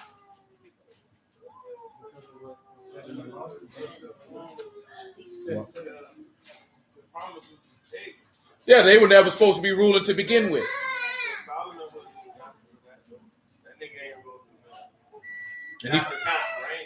No, not the reign, not at all. Because the reason being is, that's again the symbolic story of he came to Solomon, returning to David, revert back to Solomon, because somebody had already came and did the suffering, so you wouldn't have to suffer, which is the evidence of why we're supposed to get down with Mashiach, that you get a kingdom and you didn't have to suffer to get it. You know what I'm saying? You get rewarded for the sufferings of one man. You know what I'm talking about? But when you look at that aspect of reign, the kings of Yasharal were never supposed to be there. But I don't know, like, explain that in the concept of you're not going to be able to receive the spirit unless you do something. No, you do, but I'm talking about that was the point. The point was I didn't want you to have to go through any of that to get a kingdom, because that's how you got it to begin with. When you came up out of Egypt, you didn't have to suffer. You was just supposed to inherit because I suffered for you. But you chose to disobey, so now in order to reign with me, you're going to have to suffer with me. But that wasn't the original plan, so to speak. The plan was for you just to inherit. You know what I'm talking about? But we chose a more difficult route. I look at that story in the sense of just like Israel, even with Solomon, like anybody who did this inherit, they always end up having to again. They did. Which it seems like you supposed to suffer, even if you don't. You didn't necessarily have to suffer, but you need to earn it. Yeah. But goes back to like being in the flesh and suffering. Yeah, that will go back to what I mentioned before. Earning by overcoming the flesh. Because as I said before, you don't give a woman nothing, make her earn it. She ain't gonna appreciate it. They don't appreciate nothing that is given to them. She has to earn it. She earned it, she respect it. You know what I'm saying? Matter of fact, somebody in that same clip, dude was like, I already knew what they were gonna say before they even said it. Dude was like, the woman said, I get bored, I'm bored. And he said, how do you handle a woman's boredom? As a man, how should a man handle your boredom? Absolutely. He said, give her something to do where she ain't got time to be bored. But if you bored, that means he ain't giving you nothing to do. She got something to do. She can't. And see, when we talking about give her something to do, we ain't talking about clean my house and cook some dinner. She got to have something to do. She got something to do. She got to, y'all know the saying. Well, I don't know, y'all young. Y'all aren't around no old people. What's the saying?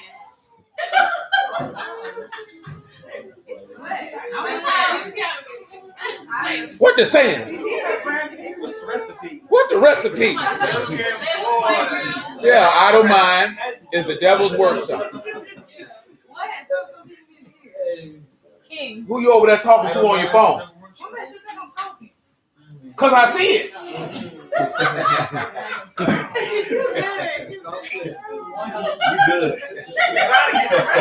Eugene, snatch them bobby pins out of her head.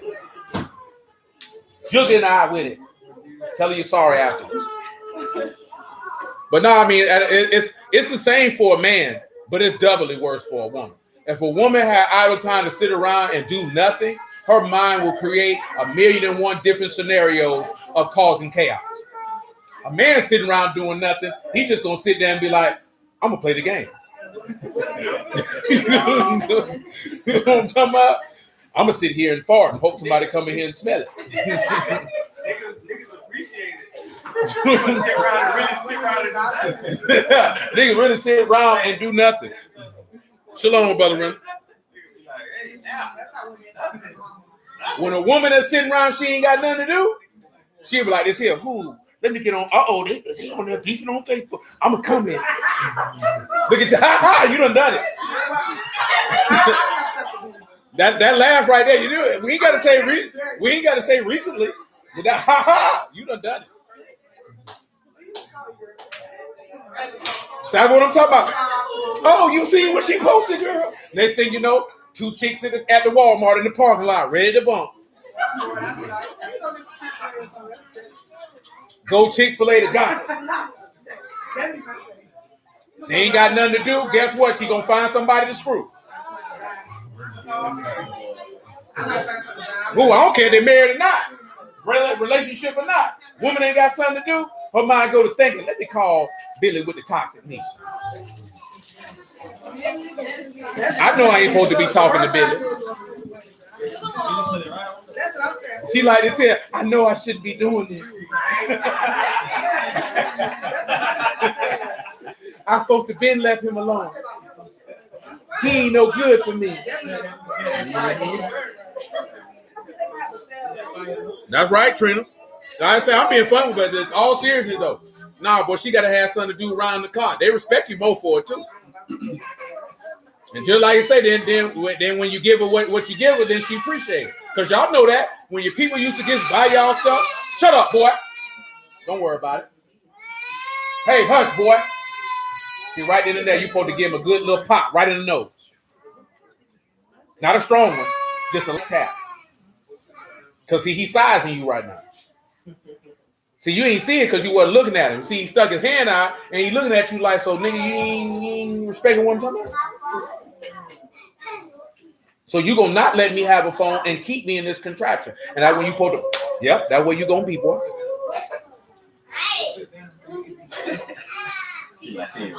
She ain't listening. She don't realize that boy sharp. That boy don't see you. Wait till he get about 7, 8. And you be like, then he gonna start talking to you like white children. Somebody gonna be like, you Haitian. And your mama, screw you, mom. But see, you gotta set that now. You can't wait till he gets 7, 8, go to whooping him. He gonna laugh at you. Doesn't matter.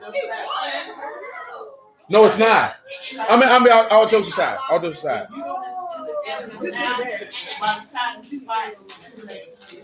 Yeah, they ain't gonna listen. Listen what I'm telling you, right? Now, we ain't talking about no full-fledged let me beat the brakes off of you. But listen what I'm telling you, right? Listen what I'm telling you, all seriousness, all jokes aside, because I've told everybody in this room this from time to time, the moment that you see that they can discern right from wrong is the minute that you begin to chastise them. Because he knows what he's doing. And what children do is they try you to see what they can and can't get away with. Don't think because they won that it ain't processing in his brain that he know what boundaries that he can push, because he knows exactly what he's doing. Regardless of us not understanding his words, I knew what he was saying to me. Nigga, I do what I want to do. I won't play this phone. I don't care what you say. You know what I'm saying? I've been around enough children to know that this is what they do. They size limits. And once you said it that you're not going to push my boundary, they're going to give you your respect. And then you don't have to yell. You don't have to pop. They're going to move at your word. But you have to set that in the beginning. Because I'm telling you, they're going to size you. I done did it with all of them. See all these children in here? I done did it with all of them. I'm telling you. Because I knew what he was saying to me. So you just thinking he just doing E3 talk. I done had conversations with Leah like that. Out of my behind. I know what you're saying. You bucking me. They just can't put the words to. No, what I'm saying is they don't have control of the language to in their brain, they telling you off. But it's not coming out of their mouth. So you thinking it's, that baby crazy. No, that nigga just cussed you out. Oh, baby Jesus.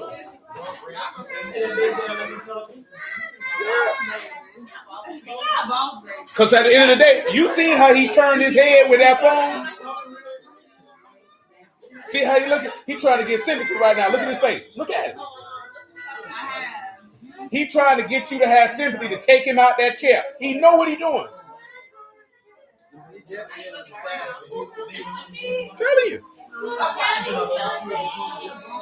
29-13, Joe. I'm gonna tell you what I know from being around church and being a child. Well, I know. Bro.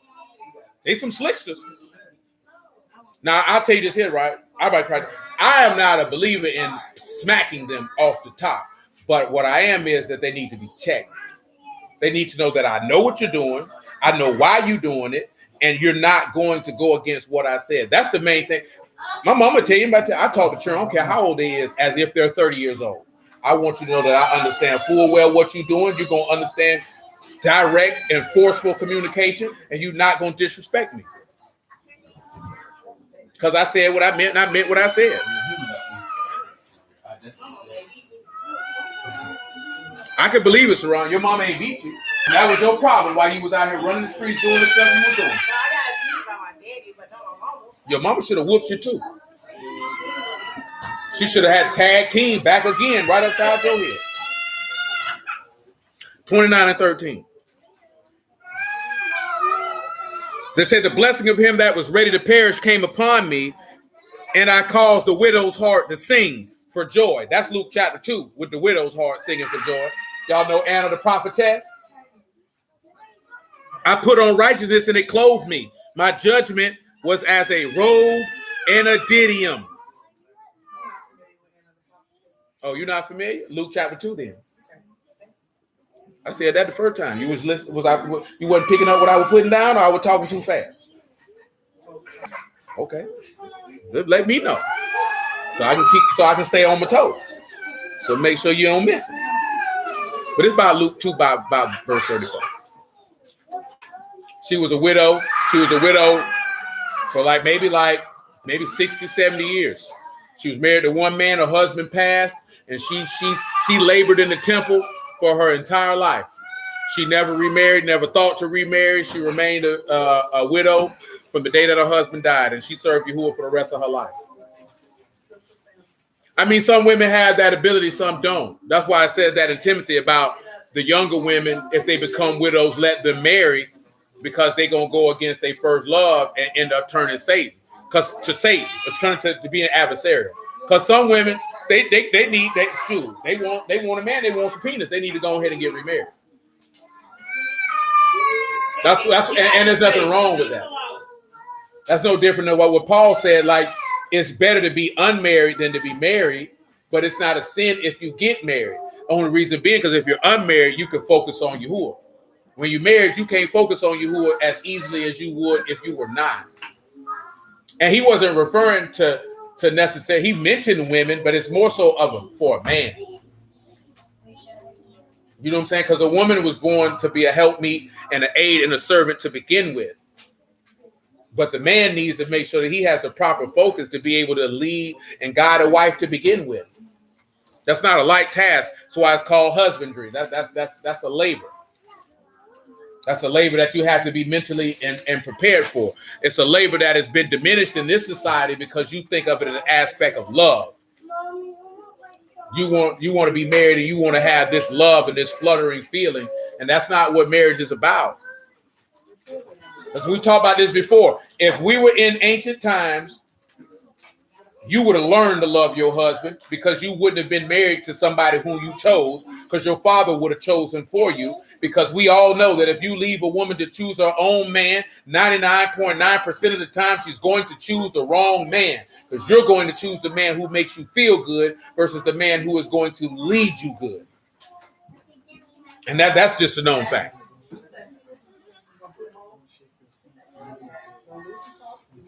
We're good. So we're putting on righteousness as a robe. Of course, you know from Genesis 15, what does it say about righteousness? Abraham believed Yahuah, and he counted it to him for righteousness. And he said that what type of robe would the saints have on? Fine linen, clean and white, which is the righteousness of the saints. So when we're looking at putting on a robe, you're looking at that Yahuah has given you a robe of faith.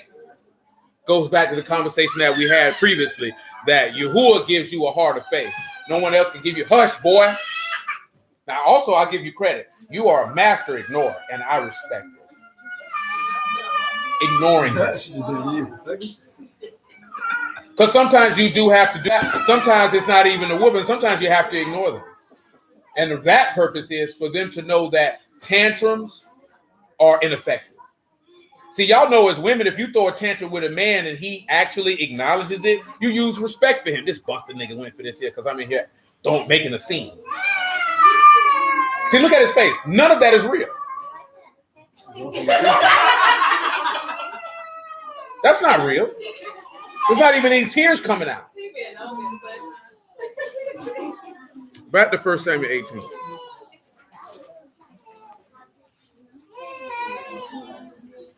I'm gonna shoot you a text. I got a question afterwards. What's all you did?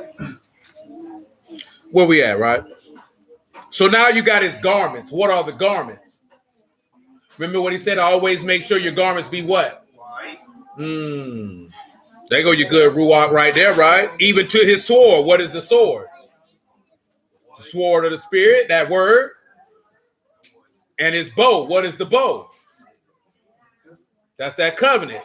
And what is the girdle? Gird up your loins with what? With truth or the faith. So when you look at this here, who is given the beloved, or the Father is giving the Son all the elements that he needs to be able to execute in his office. 1 Samuel 18:5.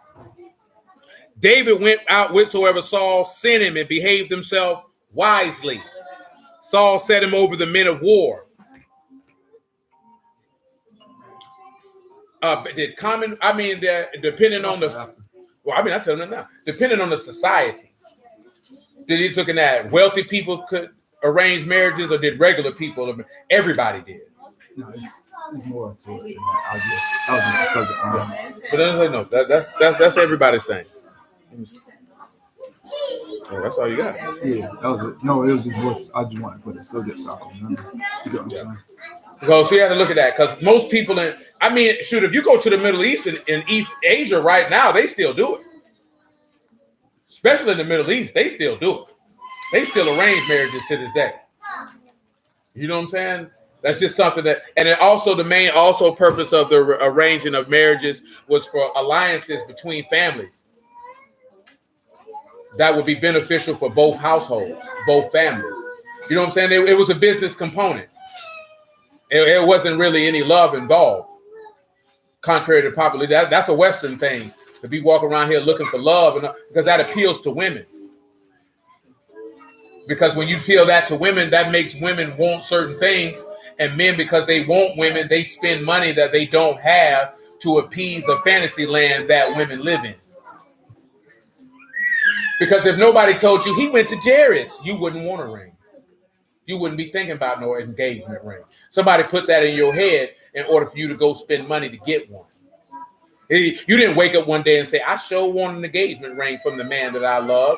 Somebody gave you that narrative and fed it to you. You've been seeing it your whole life. Television shows, movies, print ads, commercials, regular ads. You've seen that your entire life. You're inundated with it. You know what I'm saying? So you think that's how it's supposed to be. Nobody had these big old magical church weddings and all this other type of stuff throughout the history of culture. That is a new thing to cause you to spend money. Because what did that end up with? Wedding planners. One of the kings up there, right? Like the children, like the big in the churches and all that stuff. Yeah, the royals, but shoot, people everybody threw a wedding feast. Yeah. Big parties, because it's a celebratory thing. It's something to celebrate. You know what I'm saying? But I'm talking about when you take it and you westernize it, it's for money. You know what I'm saying? It's for money, and it appeals to the women. You appeal to the women because men allow stupidity from women. That's why women have run amok. Because if men said, I'm not buying an engagement ring, you wouldn't want one. If men said, I'm not spending $50,000, $60,000 on a wedding, you wouldn't want one. Niggas take out loans to have weddings. How stupid is that? You know what I'm saying? And that's no cap. I'm not being funny. People literally go take out loans to have a wedding. How stupid is that? And to appease a woman who within 5 to 10 years is going to leave you and take everything that you have. Because that's what happens generally in this country. Leave a nigga with the loan. And leave the man with the loan. And go marry another man. I'm just talking about in the West. That doesn't say that women are the reason why, because you have that ability to do so. You know what I'm saying? But that just appeals to women. Because women spend money. You know what I'm saying? Women have the most debt and they spend the most money out of the genders. Y'all know. Y'all go to Target for 2 things and spend $200. They say about more than 2 days. What? Deidre. I don't know. I ain't seen you do it. You say you do it. Huh?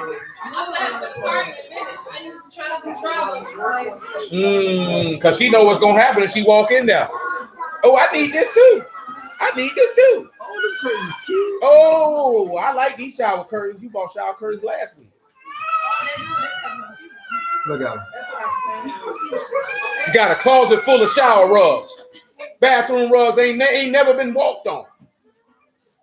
For what? How's it for the house if it's never used? So it's for the home, we need 30 sets of bathroom rugs. The hell you say? Nigga, you ain't nobody, nigga, you don't live in no mansion. You need them, you go to the store. But you appreciate that when you go in there. No, I don't. No, you know what a nigga appreciate? That when I don't look at this bank statement, I seen a ridiculous amount of money spent on nothing.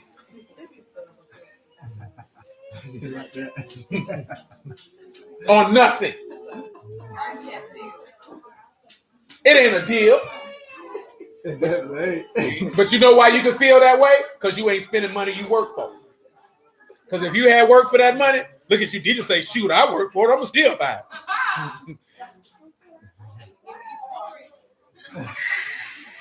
Oh, you ain't got to look at the statement. That's why the check got it. You drop that off of my hand first. And we go from there, because you seem like you finna be ridiculous. We got all this home decor. They ain't got that much home.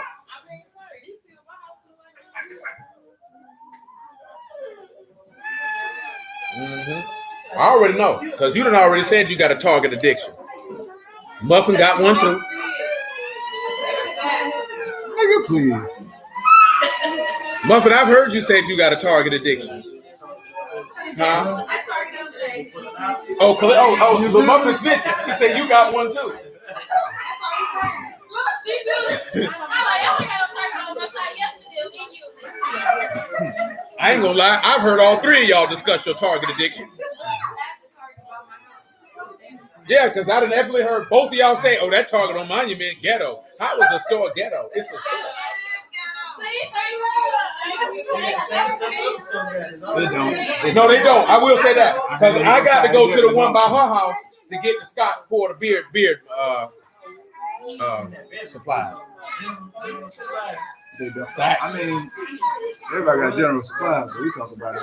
Oh man, Dap say all that extra money can go to another property, a mortgage, or some investment. All we got is bathroom rugs. Ain't nobody ever stepped on. See, that's another thing too that a lot of dudes get messed up on. Well, don't let no woman fire your hobby. Seeing niggas talking about they can't go in rooms in their house. The hell you say?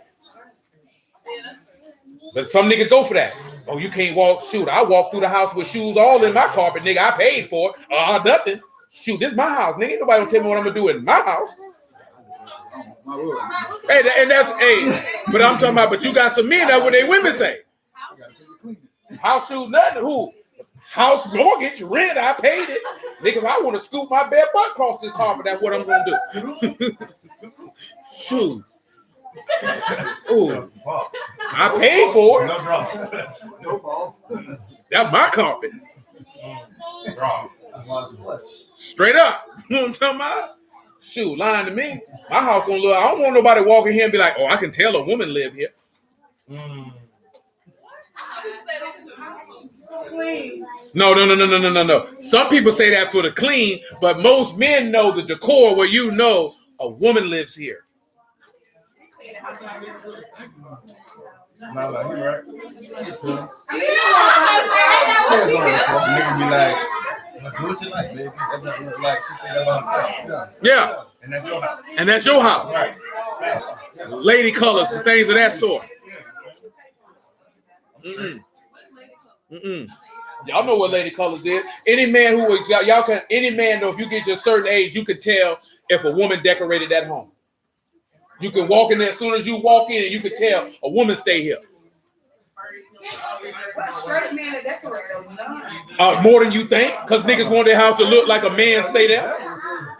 I'm telling you, I don't know where you get that from. Yeah, at the end of the day, that's a stereotype. I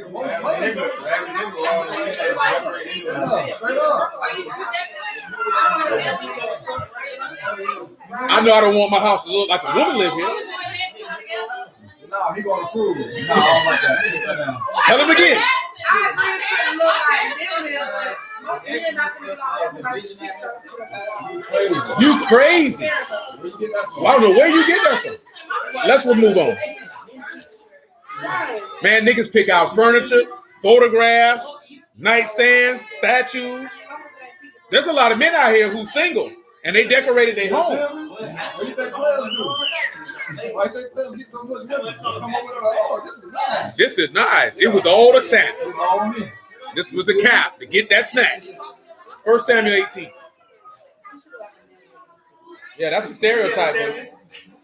Yeah, that's a stereotype right there. It's late. My dad always late. You feel me? My dad buy everything. You can always tell the men because you can tell the men who get a lot of yams because they house stay decked out. They switch it up. Here's his money. 1 Samuel 18 and 5. Say David went out. Oh, we already read that one out. Oh, I read all of it. Behaved himself wisely. Who are the men of war? That's the Malachim. He was accepted in the sight of all of the people and also in the sight of Saul's servants. See, that's the difference of the people who accepted Yahushua, who was followers of the scribes of the Pharisees, accepted other people, and then the men of war also being the apostles. Hey, grandma, cut it out. Cut it out. Get somewhere and sit down. You, little bug, get somewhere and sit down. It came to pass as they came when David was returned from the slaughter of the Philistines, that the women of all the cities of Yasharal, singing and dancing to meet King Saul with tabrets, with joy, with instruments of music. After the women answered one another as they played, Saul had slain his thousands, David his 10,000. Saul was very wroth, and the saying displeased him. And he said, they have ascribed unto David 10,000, and to me they have ascribed but thousands. What can he have more but the kingdom? See, now this also aligns up with John 11. See, some things in the gospel I know y'all are very aware of. Do y'all know what it says in John 11 and 45? If you don't know, go on and look it up. John 11 and 45, and you tell me what it says.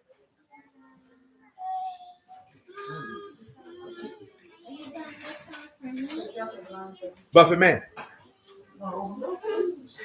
Buffett man.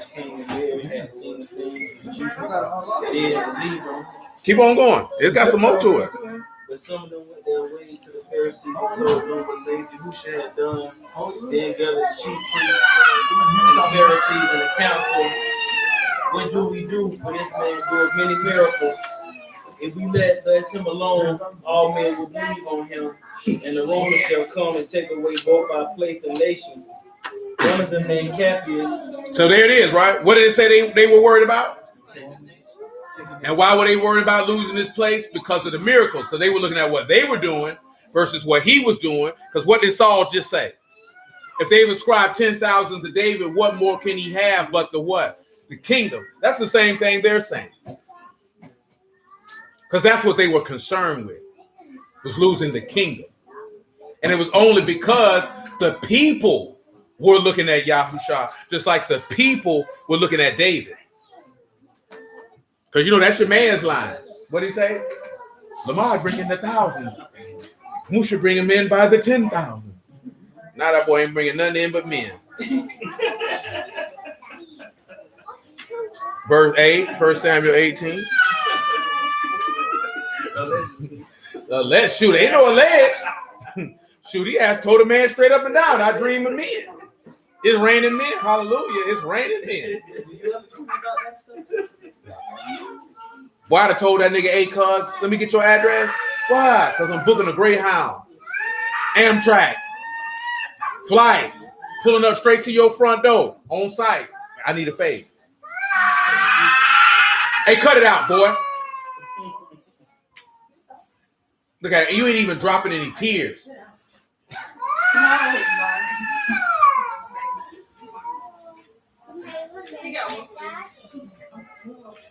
Strong wolf. Well, you looking at him like a black mama. I'll give you that.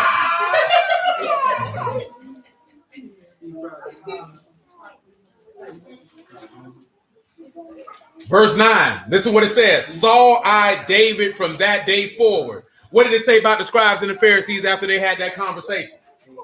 They plotted on how to kill the man after that.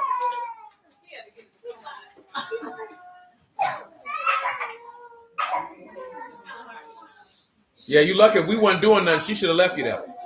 And it came to pass on the morrow that the evil ruach from Elohim came upon Saul. He prophesied in the midst of the house. David played with his hand, as at other times there was a javelin in Saul's hand. Saul cast the javelin, for he said, I will smite David to the wall with it. David avoided out of his presence twice. Are there times where they tried to kill Yahushua, and what did he do? He escaped out of their presence. Saul was afraid of David because Yahuah was with him and was departed from Saul. Therefore, Saul removed him and made him captain over 1,000, but he went out and came in before the people. Now, why would he go out and come in before the people? Because David's original occupation was what? Shepherd. Listen what he said. David behaved himself wisely in all his ways, and Yahuah was with him. Do you remember a matter that we read about David the other day? What did it say that David was? He was prudent in what?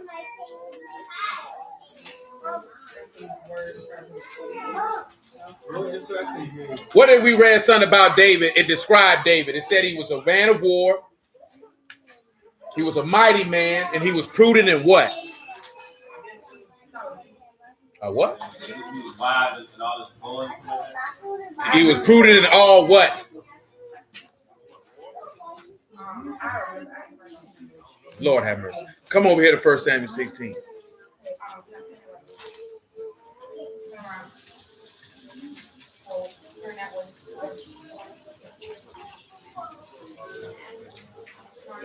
(16 and 18). Hey, Bible Daddy, you better turn around.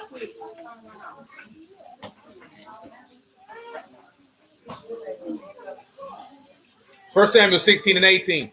Then answered one of the servants and said, Behold, I see the son of Jesse the Bethlehemite that is cunning and plain, a mighty valiant man, a man of war, prudent in matters, and a comely person, and Yahuah was with him. What does prudent in matters translate to? Prudent. I explained it to you the other day. Prudent in matters. I suggest you look it up. It says, B'nai Debar, understanding of the word. This is a man who understands the word. Now I turned around and said he behaved himself wisely with King Saul. According to the word, why would he do that? I'm talking about according to the law, why would he do that? And we need specifics. There's a specific reason. It said he behaved himself wisely with the king. Why would he conduct himself like that towards the king, knowing that he's already been anointed to be king? Yeah, you shall not. Number one, touch not Yahuah's anointed. The law will tell you that. Yeah, but he said that you should not, what's the word? Reproach the ruler of your people.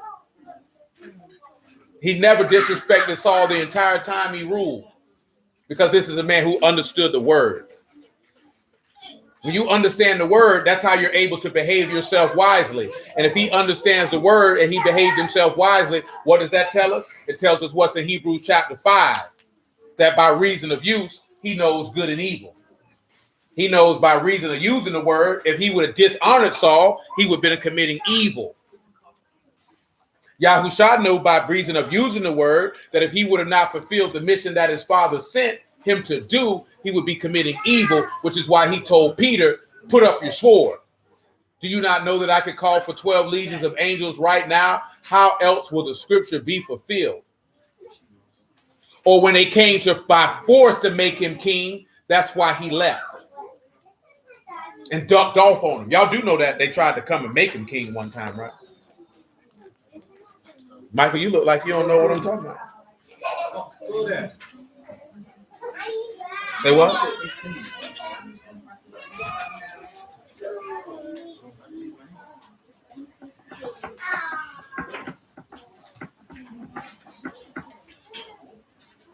Come over here to John 6, because Michael looking like, I don't know what you're talking about. 6 and 11.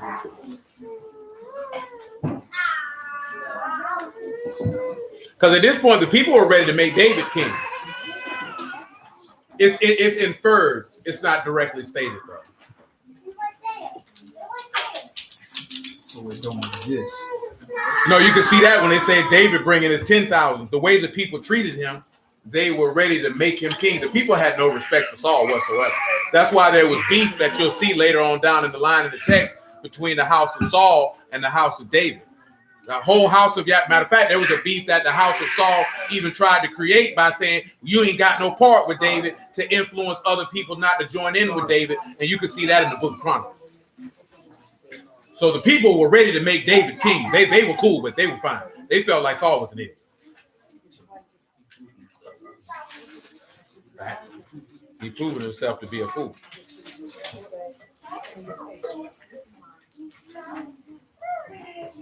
Damn. Swipe the jump right off. John 6 and 11. Yahushua took the loaves, and when he had given thanks, he distributed to the disciples to them that were set down, likewise the fishes as they would. And he said unto his disciples, gather up the fragments that remained, that nothing be lost. Therefore they gathered themselves together and filled the 12 baskets with the fragments of the 5 barley loaves, which remained over and above unto them that had eaten.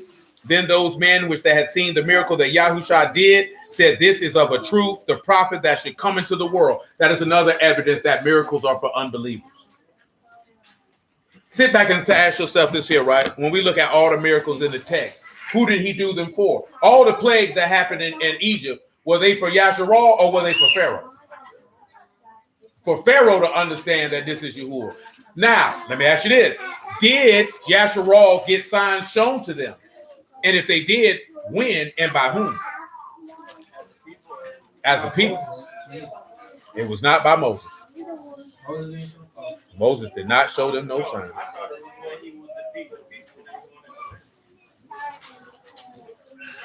Y'all don't recall? They got shown signs. They got shown signs. As a whole. It's way before the Red Sea, baby. Shoot, this before the plague. I see they stomped. Y'all stomped on there too? You know what I'm talking about? Was Yasharal shown signs?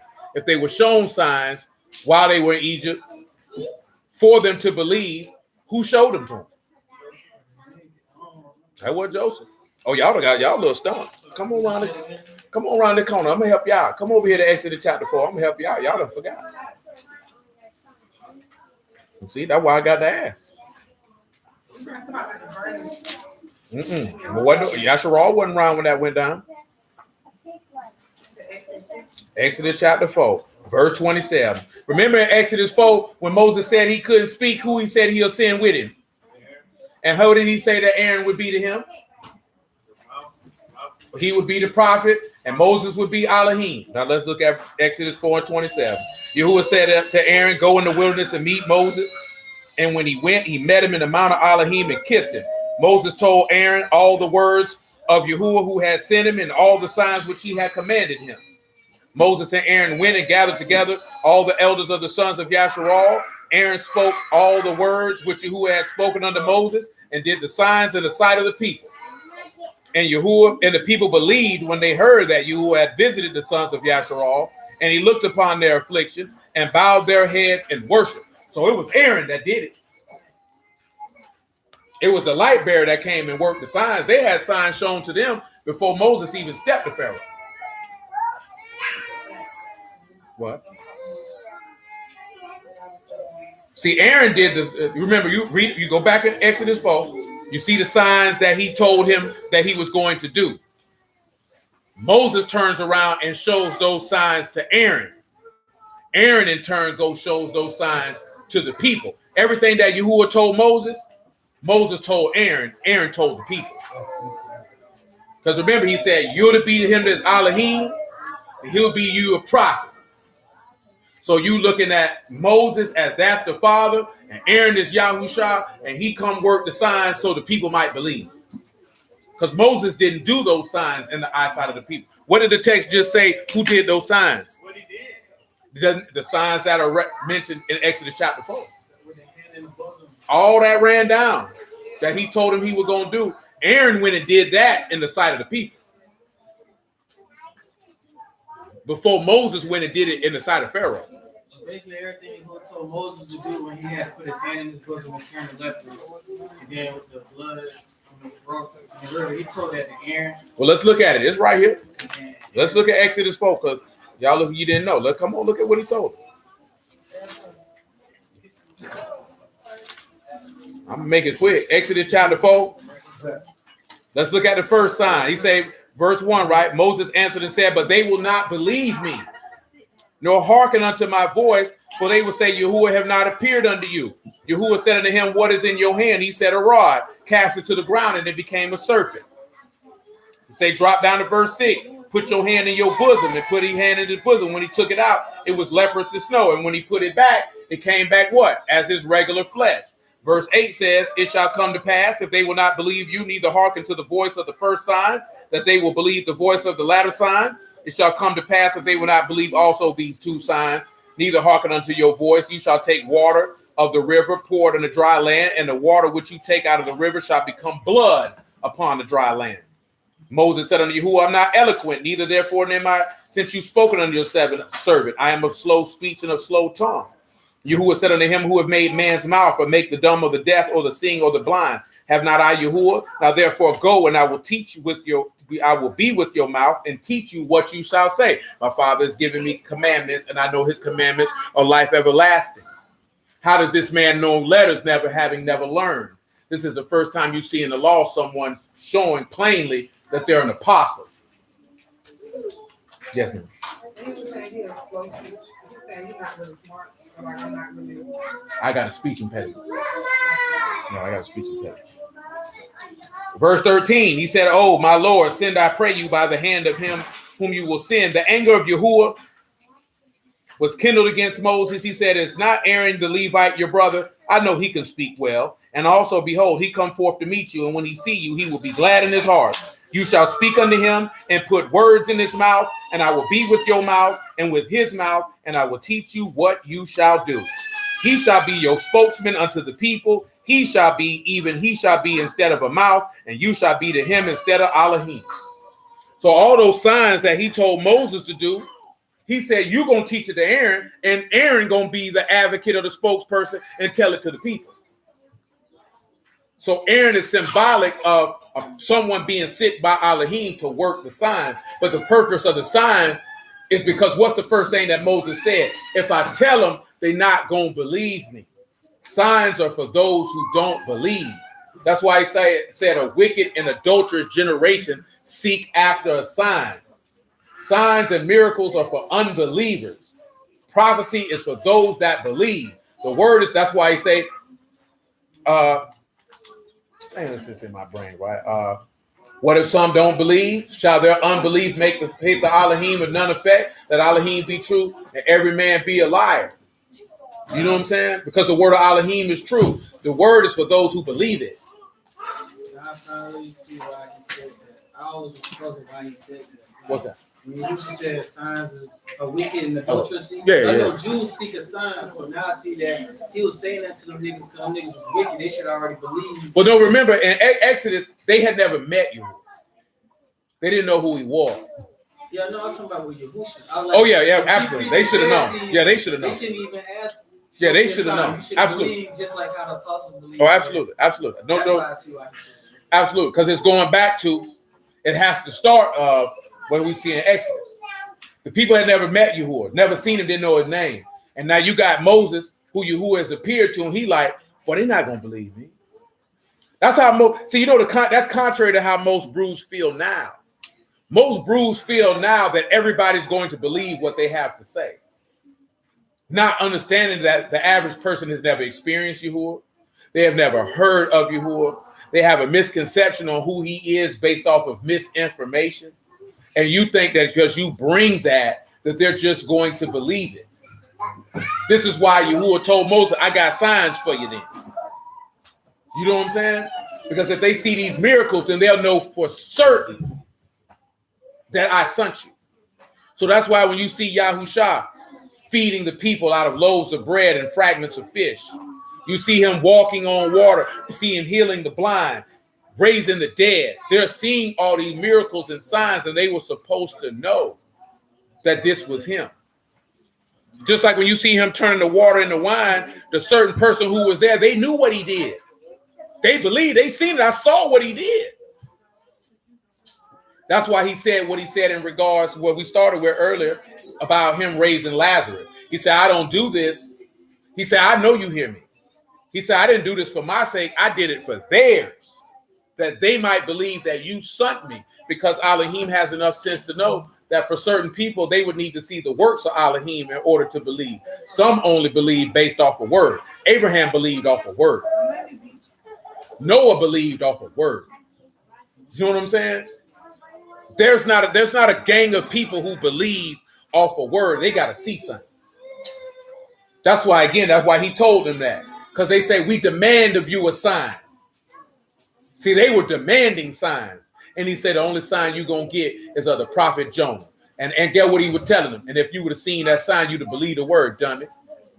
The same way it tell you in Ezekiel 12, that was going to be a what? A sign that he would carry a son on his shoulder. And they supposed to, if they knew the word, as soon as they seen it, that was your sign, dummy. You know what I'm talking about? But you ain't know the word like you thought you did. Because wicked and adulterous people, you got to remember what is wicked. Someone who is disagreeable. So when you're disagreeable to Elohim, you're going to want to see something. If you're adulterous, what does adulterous mean? It just means you're unfaithful. It means you're not godly. So that means you're not consistently serving this man. So you're going to seek to something so you could be swayed over here. You know what I'm saying? So that's why you're seeking something to confirm what you're doing. Those who are agreeable and are faithful don't need to see anything.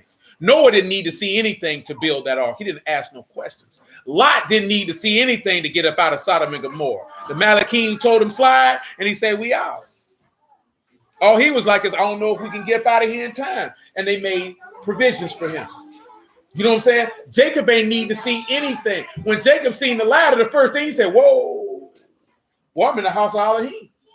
He said, well, let me get this pillar and let me anoint it. And I'll give him a tenth of what I got and continually walk in his way if he keep me in his way and give me bread and garments to keep on. Because I ain't even know where I was at. I'm in the presence of God. Oh, man. You know what I'm saying? That's different. These men moved on words. They didn't need to see anything. What miracle did Jacob see outside of that? He seen a vision. And that he was already locked in. The vision just sealed it. What did Isaac need to see? Isaac didn't see anything. You know what I'm saying? I see that with us, like none of us see no miracles, just like the word. That's why he always told you to tell your sons of the mighty works that I've done. So it will be in their brain. Because he know that you would be in a generation of people. Indeed, Saran, blessed are those who have not seen, yet have believed. Most people want to see something to believe.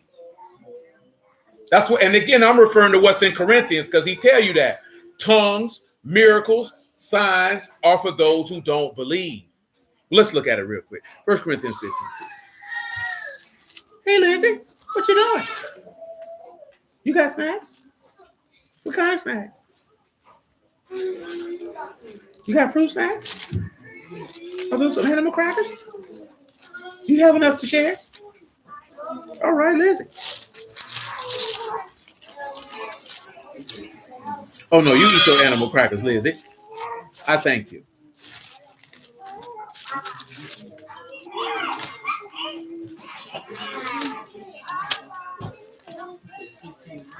It's 14, actually, not 15. My bad.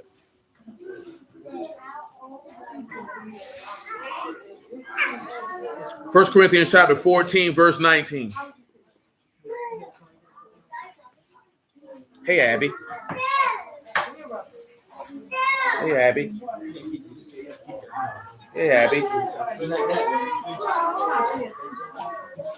Yet in the house I'd rather speak 5 words with my understanding, that by my voice I might teach others also, than 10,000 words in an unknown tongue. Now, of course, unknown is not there, so it just says tongue. 1 Corinthians 14 and 19. So when it just says tongue, you would know that would be representative of language. They just put unknown in there because I guess they figured we wouldn't have enough sense to know what was being spoken. He say, brethren, be not children in understanding, howbeit in malice be ye children, but in understanding be men.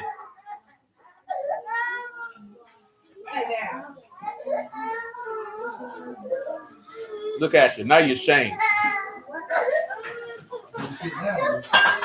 He is. Now look at this here, right? It said in understanding you need to be what? So that means you would be, if you're a man, what would that be? You would be of what? Full age, which means you could deal with what? Strong meat. By what? Because you've been using the word. This still talking about David being prudent in matters or having an understanding of the word. When you have an understanding of the word, you should know how to handle every situation and circumstance you confront because the word is giving you instruction on what to do. All that does is point to the point that I always tell y'all. That no matter, there's nothing greater that you can do for your child than to give them wisdom and understanding because that stays with them. Toys don't stay with them. Trips don't stay with them. Shoot, we all know memories don't stay. Because memories fade. But foundational instruction, wisdom, and understanding never departs. And we know that because the text say, if you train up a child in the way that they should go, they will not depart. So when you look at the word, it's a manual of how a father would want his son to conduct himself in every situation that he can envision that his son would encounter. Son, if you face with this, then you know to do this. That means you understood your father's teachings. Therefore, if you face a situation, you would know what to do. And above all of that, you will grow up to be a man of honor. Because Yahuah is a man of honor, and therefore he raises sons of honor. And therefore they would give birth and raise and marry women of honor.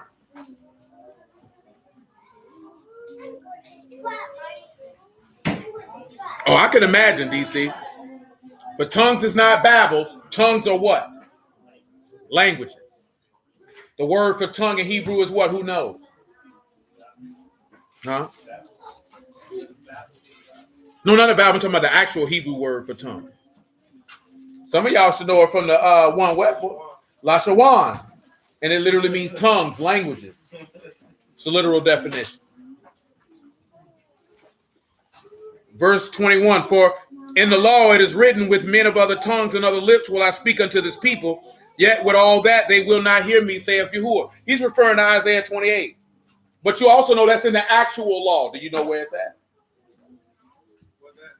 He says, I will speak to these people with other tongues and they will not hear me. That's in Isaiah 28 when he worked with stammering lips and another tongue. You know, that's in Isaiah 28. Because he's telling you how he preached the gospel in different languages on Pentecost. Huh? Yes, in the law. No.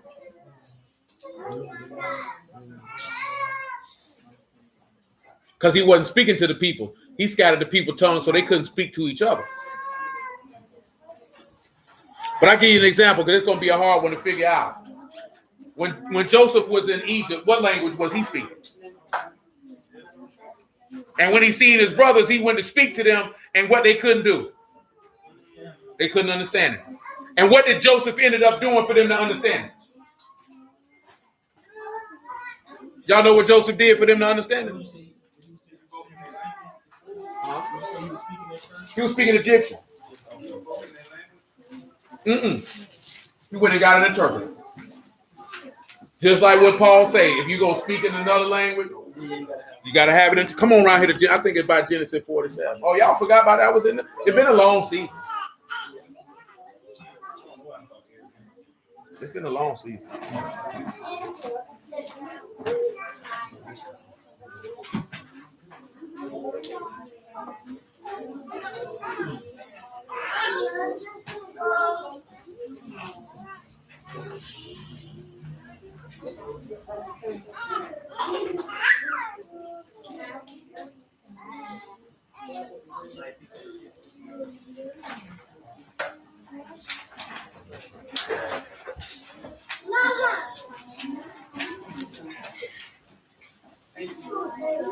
That's not 47, it's 42.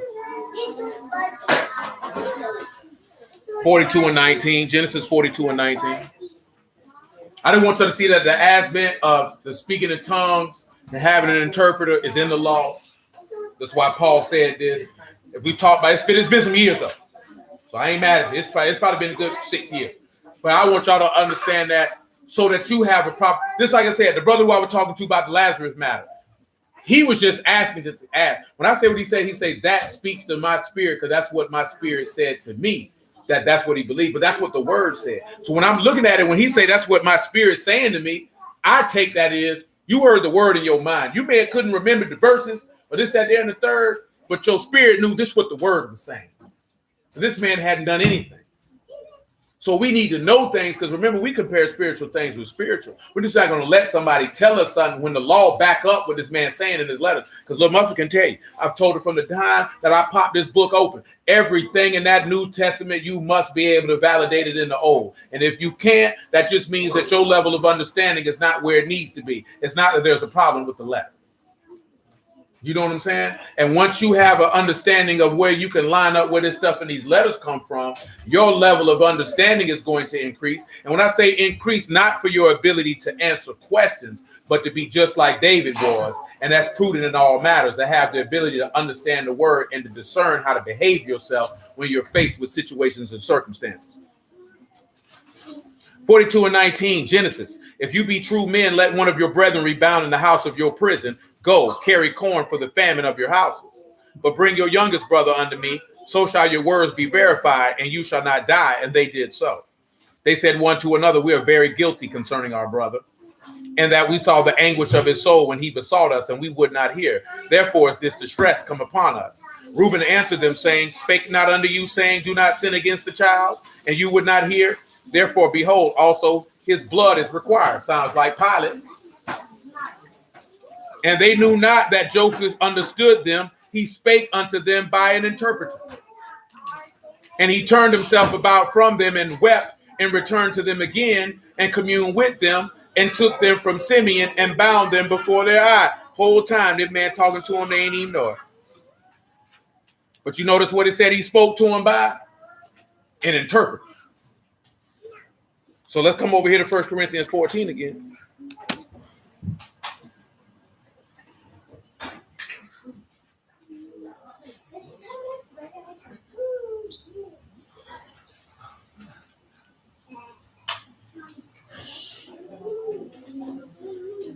Well, madam, verse 22. Wherefore tongues are for a sign, not to them that believe, but to them that believe not. But prophesying serve not for them that believe not, but for them which believe. If therefore the whole church be come together into one place and all speak with tongues, and there come in those that are unlearned or unbelievers, will they not say that you are mad? But if all prophesy, there come in one that believe not, or one unlearned. He's convinced of all, he's judged of all, and thus are the secrets of his heart made manifest. And so falling down on his face, he will worship Elohim and report that Elohim is in you of a truth. That's the difference. Signs are for those who don't, because you know the difference? Pharaoh had a dream, did he not? Joseph interpreted the dream, he believed it. That wasn't a sign. That was prophecy. He had a vision that he couldn't discern. The man who had it, remember what it said about Daniel? That he could dissolve all doubts. A person who has understanding of word can bring forth the word for those to believe. That's why Pharaoh believed Joseph. What sign did Joseph work? Pharaoh believed on a word. He didn't believe on no sign. There was no sign given. You know what I'm talking about? So you have to look at that. You see that aspect over and over and over again. Those who didn't believe, if they did believe, it's because they heard a sign. They seen a sign. Those who believe, or they believe because they heard a word. And that's it. Are you puzzled? I understand what you're saying, except when you said Pharaoh believed in the word. The Pharaoh during Joseph's time, you thinking about the Pharaoh. Remember, Joseph discerned a dream for Pharaoh. Yeah. When he discerned that dream, Pharaoh believed it. Yeah. You know what I'm saying? Joseph ain't had to do nothing else, nothing other. Broke that dream down. He said, hey, man, get that man a ring and an outfit. Put him in the second chair that everybody bow the knee. That boy, that bad. You know what I'm saying? At the end of the day, it's the same thing with Daniel. Nebuchadnezzar looked at Daniel like that because Daniel had the ability to break down a dream. He said, well, and he believed it. He said, well, y'all set that boy up, boy. Make that man the highest man in the land on a word. No sign was given. Same with Darius when they put him in the lion's den. He said, oh, Daniel, I know your God gonna save you.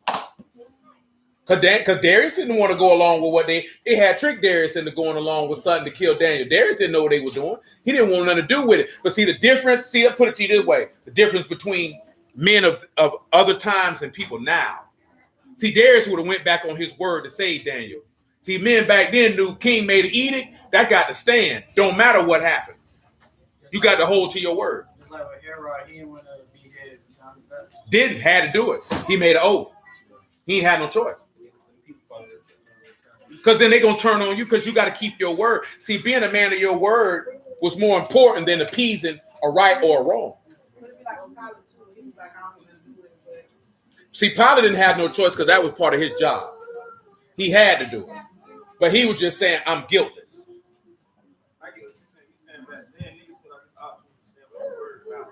Even if what your word was, because Darius knew, like, this man ain't did nothing.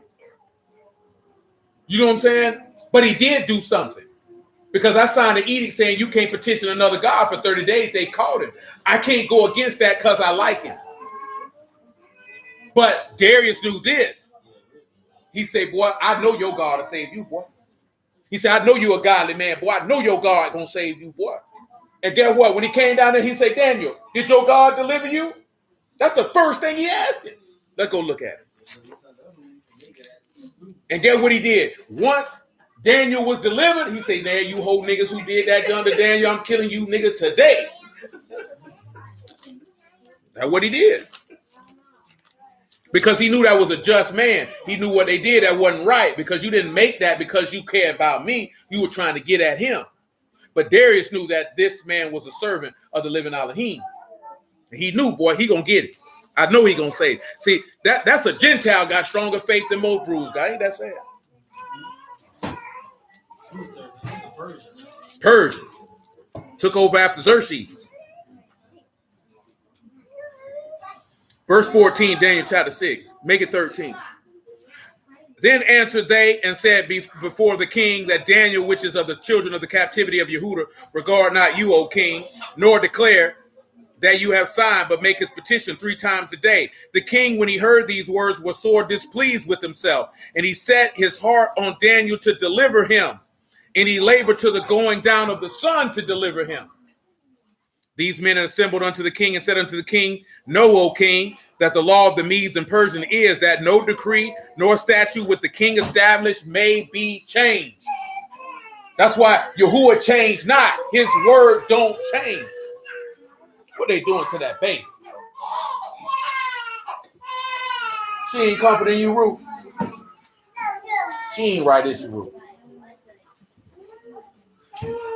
I know it. Tell her go on ahead and give you some milk and stop playing. Say then the king commanded, and they brought Daniel and cast him into the lion's den. Now the king spake unto Daniel, your Elohim whom you serve continually, he will deliver you. That's what he went down there to see. He said, boy, I know he'll save me. Now, if Darius has this level of confidence in Yahuah, what type of confidence you think Daniel got? Let's continue. And a stone was brought, laid upon the mouth of the den. We don't need all that. Verse 18. Look what the king did, though. The king went to his palace and passed the night fasting. Neither were instruments of music brought before him, and his sleep went from him. That means that man spent up all night praying and fasting for the deliverance. That means that man had the utmost trust in Yahuah. The king arose very early in the morning and went in haste into the den of lions. He came to the den and he cried with a lamentable voice unto Daniel. And the king spake and said to Daniel, Daniel, servant of the living Elohim, is your Elohim whom you serve continually able to deliver you from the lions? Then said Daniel unto the king, O king, live forever. But do you see what he led with? Servant of the living Elohim. But the reason why I mention that is, look at how he viewed him. He already knew who Daniel was. He knew who Daniel served. He knew that he served him continually, and he knew that God had the ability to deliver. Do you know what I'm saying? See, that's a different type of mindset. That's a different type of mindset, and this is a stranger. And he did this to deliver the godly. That's why the text tells you, if your ways please Yahuah, he make your enemies be at peace with you. But that's also another conversation, because Yahushua's ways please Yahuah, and your enemy, which is death, is at peace with you because it's been defeated. But let's continue. My Elohim have sent his Malachim and have shut the lion's mouth. They have not hurt me, for as much as before him innocency was found in me. Also before you, king, I have done no hurt. See, that's why it pays to be innocent before Elohim. Remember what he said? He's like this here. He said, the righteousness of the righteous will deliver them. That's what David said in one of his first songs. Psalms 18, if I'm not mistaken. It might be Psalm 22, but it's one of them. It's also in Samuel. Come on back to 1 Samuel 18. Uh-oh. Now you talking about you ain't in no pain, boy.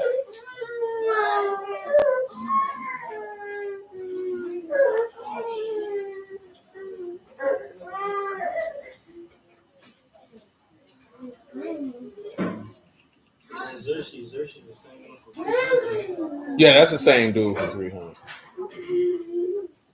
We'll start right there because I thought we were going to get to the element about the foreskins, but we'll get to that later. And I had to explain the foreskins to Musa. Do you children know what foreskins are?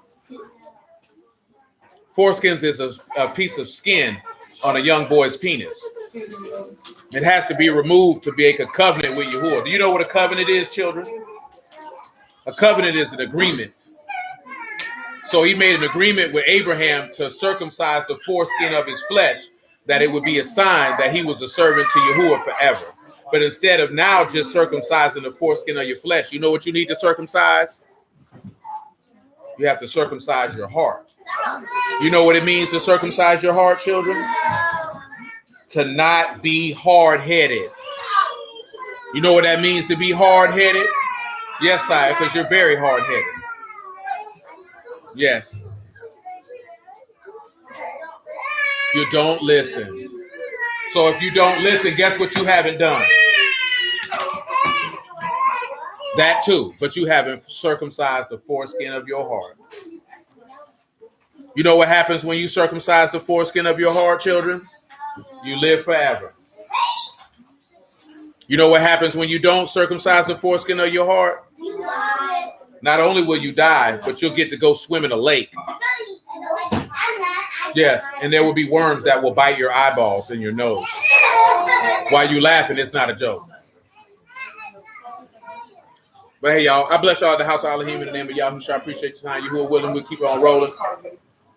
Finish out 1 Samuel 18, Yahuah willing, on Wednesday. And yeah, man, you know, if you don't take anything other, man, can just continue to stand forth on the word of Elohim, man. Appreciate y'all. Bless y'all. Continue at the house of Elohim in the name of Yahushua. I love y'all. Yahuah willing, to the next one. Yes. Look at my paper. Yeah, you should have been listening versus drawing.